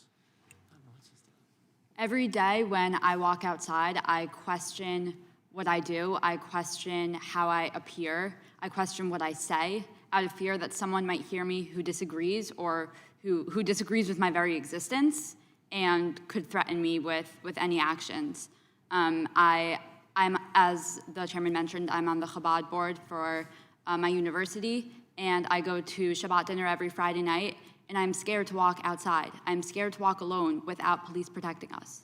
Ms. Silverstein, let me say this. It's as easy as 1, 2, 3. Genesis 12:3 says, if you'll bless Israel, you'll be blessed. And if you curse Israel, you'll be cursed. And so, you know, Judeo-Christian values, we understand Jesus was Jewish, but we want to rally behind the Jewish nation and the nation of Israel. And I was over there recently traveling, and the thing that I noticed about the nation of Israel is most of their weapons are defensive weapons, whether it's reactive armor on their tanks or the Iron Dome or their Iron Beam. Those are all weapons to push back against attacks. And so they are a people. They're a peaceful people. And so I just want you to know that as a Christian, we certainly support the nation of Israel. And it's as easy as 1, 2, 3. Just remind all your Christian friends. And so, Ms. Jordan, have you had opportunities, like, do you feel sometime intimidated on your campus? Does it feel like maybe that you couldn't stand up? I guess you had to stand up and not say your pronouns? Is that that is so weird to me. As old as I am, I guess, you know, Mr. Chairman, but I never had that. So tell me about some experiences. Yeah, so for me, with the pronoun thing, you know, I just, you know, say my name, hometown, all Everybody that. look at you when you stand up and don't say your pronoun? Typically not. I don't know if people notice, like, as a mental thing or not.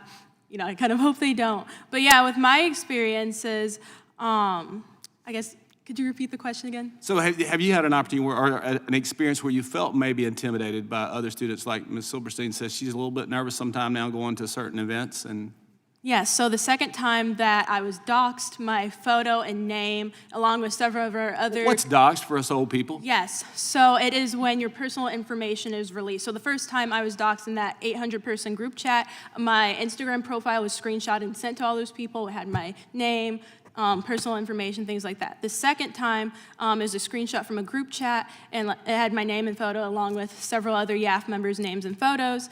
And so this was printed out and put all around downtown Iowa City and campus. And on my birthday, me and some YAF members were walking downtown to get frozen yogurt to celebrate. And this girl walks right by us, you know, don't think anything of it. Out of nowhere, she starts screaming her head off, and she's like, F you, you don't belong here, get out of Iowa City, we don't like your people, stuff like that. The tolerant left, as we call them. Yeah. Mr. Chairman, sorry, Mr. O, I didn't get to this. Mr. Chairman, I'll yield back. I'm over time.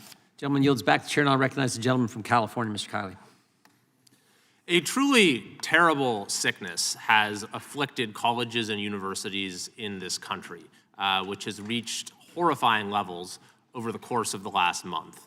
And we have to ask, how is it that in the United States of America in the 21st century have our supposedly most elite institutions been gripped by one of the most ancient retrograde prejudices that the world has ever known?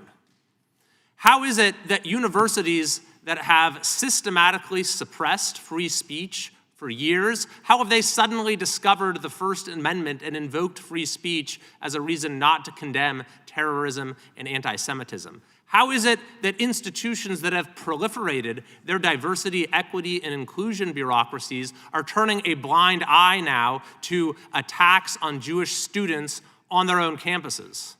How is it that university administrations that have waded into every political issue of the day are now suddenly bound by institutional neutrality when it comes to the murder of children? Perhaps the intolerable irony and hypocrisy of it all is best illustrated by Harvard University, whose leadership remained silent and said nothing for days after October 7th. Meanwhile, 24 student groups filled the vacuum with a statement explaining that Israel itself was solely to blame for the attack.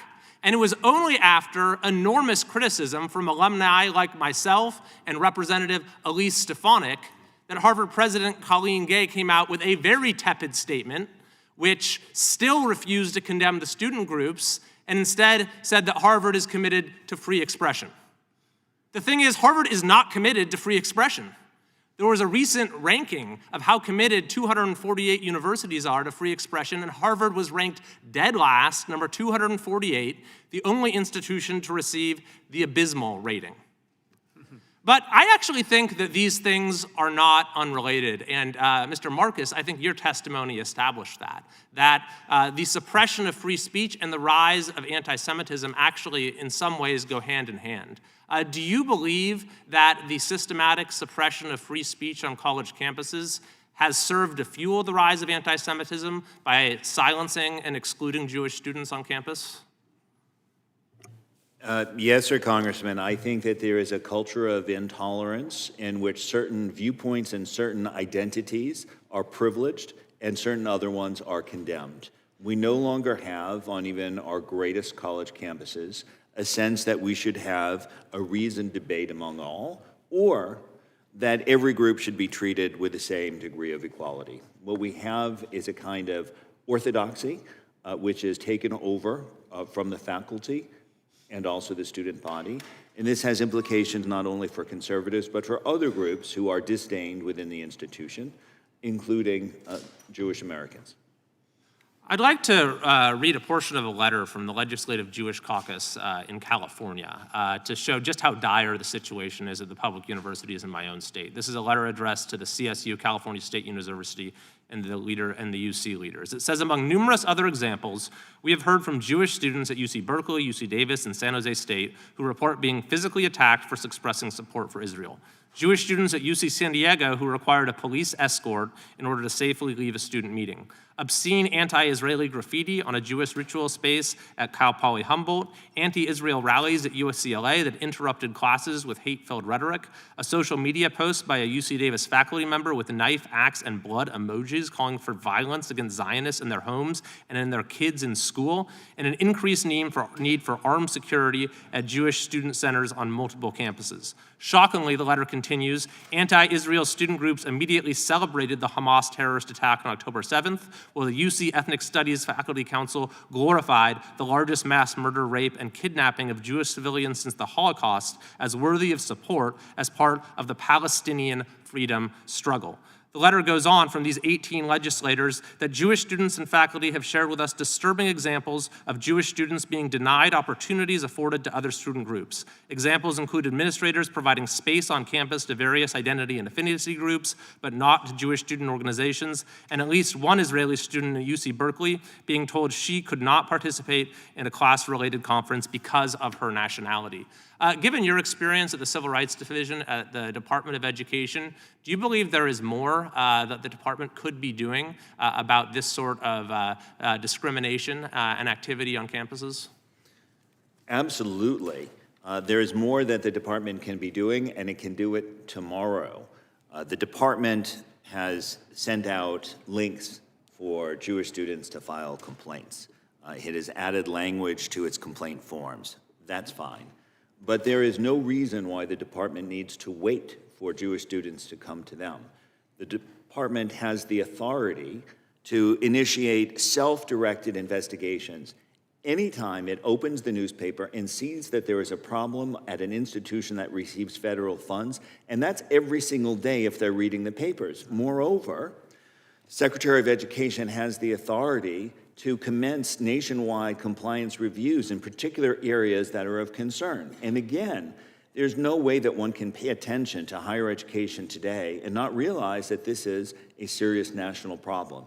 These are things that can be done quickly, that don't require legislation, they don't require significant infusions of funds, they can be done with the current resources, and that can be done with the authority that the Secretary of Education already has. Thank you. I yield back. Gentleman yields back. Gentleman recognizes, or the chair recognizes the gentleman from South Carolina, Ms. Fry. Thank you, Mr. Chairman. Thanks for having this hearing today, actually.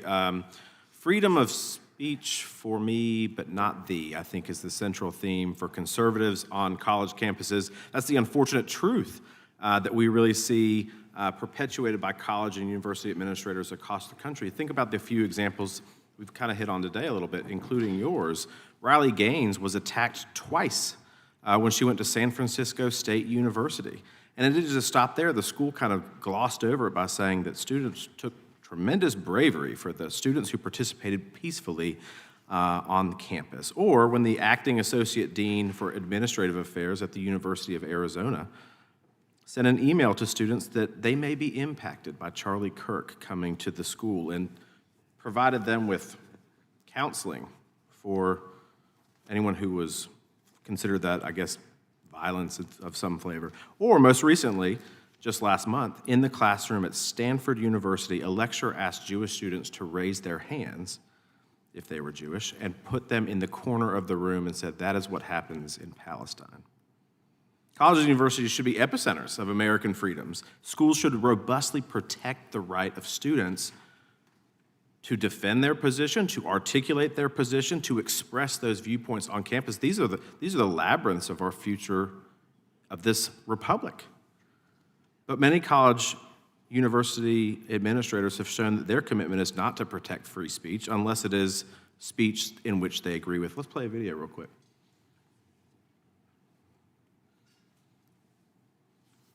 It was a terrifying night. Campus police issuing a shelter-in-place order. Colleges across America are in turmoil.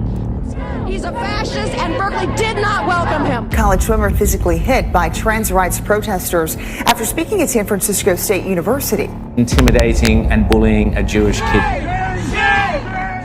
Pro-Palestinian protesters storm a New York college. They pound on the doors, threatening 11 Jewish students. I didn't think I was this intimidated. I believe that gentleman just threw paint on me. Yeah, no, you just support the genocide of trans kids.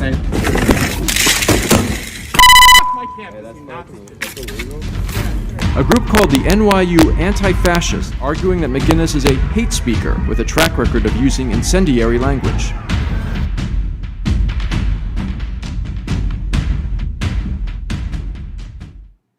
So these are our college campuses in America today. Is this your experience, the three of you collectively? I personally have not experienced, thank God, violence towards myself, but the rhetoric being spread and the incitement to violence, yes. Yes, this is very similar to what we have, when we're tabling, also the lectures that we host on campus. Unfortunately, yes, it is. We had a violent mob chase us across campus following one of our lectures, and I have had literature comparing me to a Nazi, to a fascist, with many other obscenities written in the letter sent to the address of my parents' house. So these issues need to extend off campus. See, that's the problem I think what most of us see is that colleges should be the environment in which you learn, that you learn how to debate, that you learn how to defend your ideas, to grow as a person. But that doesn't seem to be the case here. Scholars have said that the purpose of the American public school system is to prepare the future citizenry of this republic, but that doesn't seem to be taking place. Ms. Jordan and Mr. Ogrijak, did I pronounce that right? Okay. I know there was a lot of variations of that I heard today. I just wanted to confirm that. A 2022 report from the Foundation for Individual Rights in Education revealed that roughly 3 in 5 students expressed worry about damaging their reputation because someone misunderstanding what they have said or done. Roughly 1 out of 2 students reported that they feel discomfort expressing their own views on college campuses on controversial political topics. Can genuine learning transpire in such repressive academic institutions? Ms. Jordan? Sorry, could you repeat the question again, please? Can genuine learning transpire in such a repressive academic environment? Like, are you asking if learning can happen from how these students are kind of acting out? Right, so I mean, if 1 out of 2 students feel that they can't express themselves because of discomfort of a controversial political topic, can you truly be learning? Absolutely not, because you're just running away from the conversation. You're not engaging in dialogue. You're learning nothing. Like recently, me and a fellow YAF member had been accosted by 2 pro-Palestine people, and when we were sharing our viewpoints, and someone else who actually had a personal connection to 2 hostages started sharing our viewpoints, the 2 students just ran away. They learned nothing, got nothing out of the discussion because they can't tolerate a different point of view and can't be exposed to another side. Therefore, it's just a constant echo chamber of misinformation. Mr. Ogrijak, isn't that self-censorship basically, and that you're not allowed to participate or express your viewpoints? Isn't that concerning? Yeah, that is concerning to me. Of course, true education, true understanding, questioning your own morals can only come when everyone in the room, everyone who is in that Center for Learning is able to completely express their values, their viewpoints. If you are unable to do so, I don't understand how new ideas can form. Thank you. And just in conclusion, Ms. Silberstein, I noticed in your written testimony that you talked about how relatives from Israel have called you to see how you were doing here. And this is in light of the recent events that are going on in Israel right now. How insanely ironic that is that they're calling you to check on you and your status at Cornell University. Thank you, Mr. Chairman. With that, I yield back. Gentleman yields back. I apologize. I have to get to, I'm 10 minutes late for another engagement I have to get to. I want to thank all of you for being here. The chair would ask Ms. Hageman if you could come up and take the chair while we go to Mr. Moran, and then Ms. Hageman will close out our hearing. But I did have 2 quick things. Mr. O, you had a point you wanted to make earlier, and I said I'd give you time. You can make that point if you haven't.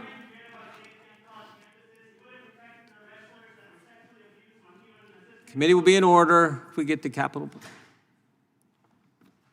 You decided to not wait for the police. So if you wanted to do that real quickly, and then I did have a question for Mr. Marcus. Of course, yeah, I just wanted to touch on Representative Roy's question regarding application of DEI offices and why they may not be so effective. I mean, of course, my biggest problem with these offices is the I in DEI, inclusion. Of course, I think it's a pretty safe assumption that everyone here wants the inclusion of all viewpoints. However, I don't understand how such offices can pretend to facilitate that when it's so unequally applied. When we hosted Alan West on our campus, he came to speak about race, and this was heavily protested, especially by members of this office. The university itself and their Distinguished Speaker Series, which is pretty well known in the Buffalo area, was able to host Nicole Hannah-Jones, who is the founder of the 1619 Project. These speakers each came to talk about race. They each have large followings, but the response to them was vastly different. Yep.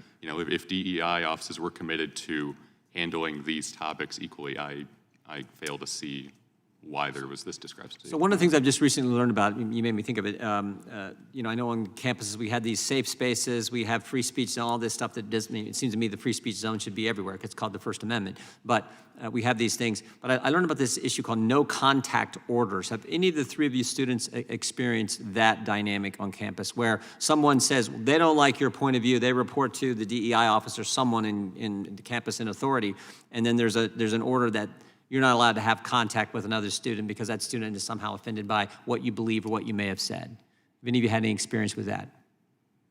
I personally have not had any experience with that. No. Okay. I also have personally not experienced that. Okay. I have not either. That's good to hear. Maybe it's not very prevalent, which would be a good thing. Mr. Marcus, in your opening statement, you talked about 4 things you thought should happen that you were suggesting the committee do. If you could just, and I just wrote down 1 to 4, but I didn't get those. If you could just recite those for me again, that'd be great. Certainly, Mr. Chairman. I suggested that Congress could provide the Education Department with tools to address violations of the freedom of speech, similar to the way in which it handles violations of the right to be free of discrimination. Okay. Second, that there could be a special advisor or coordinator for free speech within the Department of Education reporting to the Secretary. Third, promoting free speech, promoting the First Amendment, not the Disinformation Governance Board that the Biden administration tried to set up that would limit speech. Is that right? That's right, Mr. Chairman. Got it. If free speech is addressed, if at all, by the Office of General Counsel, by the Office for Civil Rights, there are implications of work done by the Office of Post-Secondary Education and other components, but there is no institutional repository of knowledge on how it is that free speech can be protected. Okay. Third, I suggested that the Anti-Semitism Awareness Act would provide important tools for the Education Department. And I believe the fourth one is that there could be a check on whether the Biden administration is indeed planning to issue the promised regulations implementing the Trump Executive Order 13899 next month as promised in the OIRA Unified Agenda and Regulatory Plan, but for which there's been no talk in That's something that's current that we need to pressing right now. I want to thank all of our witnesses, particularly our students, Ms. Silberstein, especially you and what you've had to endure. But thank you all for being here. The chair now recognizes the gentleman from Texas for 5 minutes. Thank you, Mr. Chairman. I would like to address in the context of this hearing my concerns about diversity, equity, and inclusion offices on campuses in particular. We've heard some of that today, but I noticed a trend that's very disturbing to me, and then I want to come to some of the students and ask you about your experiences on campus as well. But it seems to me that staff at diversity, equity, and inclusion departments on many college campuses today are noticeably anti-Semitic and go about their work in a manner contrary to the stated intent of treating all with equality or equity. In 2021, Heritage did a report on the anti-Semitism of DEI staff at universities that objectively validates my hypothesis on this matter. In conducting its study, Heritage searched the Twitter feeds of 741 DEI personnel at 65 universities to find comments regarding Israel, and for comparison, also looked at their comments about China. Those DEI staff tweeted, retweeted, or liked almost 3 times as many tweets about Israel as tweets about China. But here's what's disturbing. Notably, of the tweets about Israel, 96% were critical of the Jewish state, while 62% of the tweets about China were favorable towards China. So consider that. It appears to me through that data that DEI staff simply across our college campuses and university are favoring China and disfavoring Israel. In my view, this explains in large part the lack of response towards anti-Semitic instances by DEI staff on college campuses. It seems clear to me that there are a number of higher education institutions whose DEI staff are disconnected with the values and the strategic objectives of the U.S., and what's more, they are clearly anti-Semitic. One of the most painful videos from the fallout of the Hamas attack on Israel on this issue in particular is from UC Berkeley, and in the video you can watch Jewish students pleading with the Vice Chancellor of DEI to do something to protect Jewish students on campus. That DEI administrator talks about how they didn't have enough time to work with Jewish students and that they were overworked. But despite the unwillingness of the DEI administrators to assist, the students themselves put together a vigil for Israel within 24 hours, despite their busy schedules and despite their workload and despite the fact that they're not getting paid to do that as part of their job. Simply put, Jewish students in many cases receive disproportionate pushback and opposition by DEI staff on college campuses. It's atrocious to me. Dr. Nadel earlier defined anti-Semitism in a number of different ways, but on campuses she said, quote, it involves threats, violence, intimidation, and discrimination on campuses. That was part of her definition. So I want to come to you, Ms. Silberstein, because it appears to me you've experienced this. Have you indeed experienced such threats, violence, intimidation, and discrimination on campuses? Yes, I have. As I've spoken about before, threats were made saying that they would come to our only kosher dining hall on campus and shoot it up, shoot all of the people who were in it, bomb all of the Jewish houses and facilities on campus that I regularly attend. So yes, I was directly threatened. And I'm curious, you do have a DEI office at Cornell located there on campus, correct? Yes, actually, a few weeks ago, the now former DE&I chair, who I'm not sure if his leave was related to this or unrelated, but was found to have made anti-Semitic remarks in support of Hamas online. Yeah, did that office provide you any support in response to the intimidation that you faced on campus? No. Yeah, and that's amazing to me because when I Googled DEI and Cornell, the first thing that came up on their webpage, Cornell's webpage, is a big highlight from this last week that says Cornell awarded excellence in diversity and inclusion. The first paragraph of that says Cornell University has been awarded the 2023 Higher Education Excellence in Diversity Award by Insight into Diversity Magazine for its outstanding commitment to diversity and inclusion. Would you agree that they have outstanding commitment to diversity and inclusion? So I was made aware that they recently added anti-Semitism to their DE&I training that every student and I believe faculty member must go through, but I haven't seen tangible results. Yeah, and this is just emblematic, I think, of what's going on across the nation. I note that its Stanford University professor was recently suspended for forcing Jewish students in 2 classes to stand in a corner while he called them colonizers. That professor shrugged off the deaths of 6 million Jews in the Holocaust and called Hamas terrorists freedom fighters. Joseph Masada, professor at Columbia University, called the Hamas massacre of Israeli and American citizens, quote, awesome, and, quote, a stunning victory. These are horrific statements. Zarina Grewal, a professor at Yale University, stated on X, formerly Twitter, that Israel is, quote, a murderous, genocidal settler state, and Palestinians have every right to resist through armed struggle. To me, this is disgusting. It's being propagated by the DEI offices on our college campuses, which are actually working contrary to their stated intent. And with that, Mr. Speaker, I yield back in disgust. Thank you. The chair now recognizes herself for 5 minutes. Giving more money to the Federal Department of Education isn't the answer. It never has been, and it never will be. In fact, it's the Federal Department of Education that's largely responsible for the free speech crisis that we're seeing on our campuses, both in grade school, high school, and college. What do I mean by that? The testimony that you've provided today has been very enlightening, very fascinating, very disturbing. And we must identify what the real cancer is here so that we can actually at some point start addressing it. And it is our Federal Department of Education. Now, don't get me wrong. I come from a long line of educators. My grandmother, my mother, my sisters, my aunts, great aunts, sister-in-laws. I am a product of public education in the state of Wyoming. But they used to focus on that, education, not indoctrination. And I have watched with absolute horror, especially as a constitutional attorney, over the last 10 years or so, as those on the left being unable to defend their noxious ideas in the free speech marketplace are now working overtime to prevent us from speaking at all. They are the fascists. They are the ones that are preventing our students from engaging in the free marketplace of ideas. So forgive me if I don't necessarily believe you when you talk about wanting to fight for free speech on campus when I watch university after university after university, and people just like you go in and say, yeah, we believe in free speech, but we don't necessarily agree with what these young people have to say.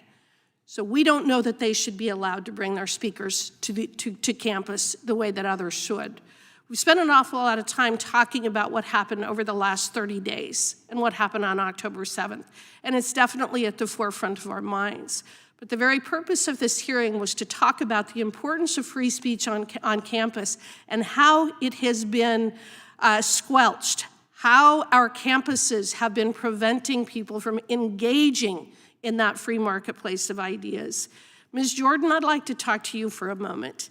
I very much appreciate your experience and what you've described. You are some very brave young people, very brave young people, much braver than the people who were sitting in the back of the room with their faces covered.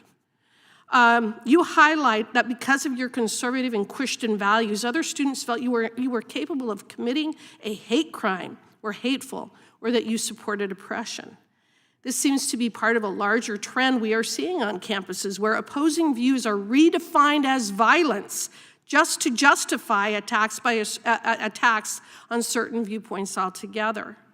Through your experiences at college, do you think your fellow students' actions in condemning your beliefs are part of that broader trend? Could you please repeat the question? Sure. Through your experiences in college, do you think your fellow students' actions in condemning your beliefs are part of that larger trend? The larger trend of that we are seeing people attack you simply because of your beliefs. That's the trend that I'm seeing on university campuses. They don't want to engage you about your conservative ideas, your conservative ideals, so they attack you personally and accuse you of things such as that you're being hateful or that you support oppression. Do you see that as part of a larger trend? Yes, I definitely do. Okay. And why do you think your fellow students view your belief system in this manner? I think a majority of the students are afraid of the truth. That's simply put it. They can't agree that there's only men and women. I had a student tell me chromosomes don't matter, which is one of the most preposterous statements I've ever heard. And a lot of students, when they're faced with this truth, they know it's true, but they just want to deny it because they want to continue living in their delusions. And it just causes a lot of chaos, honestly, which is really disappointing because, the constant denial of the truth is why our country is in such a disarray as it is. Uncertainty. That's exactly right. As a recent graduate yourself, I think your perspective on this growing issue and witnessing it for the entirety of your college experience is incredibly important. In your testimony, you covered the hurdles that you faced as a member of Young Americans for Freedom. I want to make sure that I want to address the classroom situation as well. You have outlined the threats and direct acts of violence that you witnessed due to the speakers your group was bringing in, and clearly your student group's differing viewpoint was not accepted by some on campus. Did this also translate into the experience in the classroom, either by you or other people that you know? It did, yes. And then how did that happen? Yep. Other students in class have been called out for wearing YAF memorabilia, YAF shirts, a YAF hat in classes related to their major. I'm fortunate that this was not happened to me, but it did happen to others. So our professors are also engaging in the suppression of freedom of speech? Unfortunately, yes. Contrary to my preferences, political beliefs of professors are not being left at the door. Okay. With unanimous consent, I have 2 articles I would like to submit for the record. Your Speech is Violence, the Left's New Mantra to Justify Campus Violence by Jonathan Turley, and The Diversity Problem on Campus by Dorian S. Abbott and Ivan Marinovic. Without objection. That concludes today's hearing, and we thank our witnesses for appearing before the committee today. Without objection, all members will have 5 legislative days to submit additional written questions for the witnesses or additional materials for the record. Without objection, the hearing is adjourned.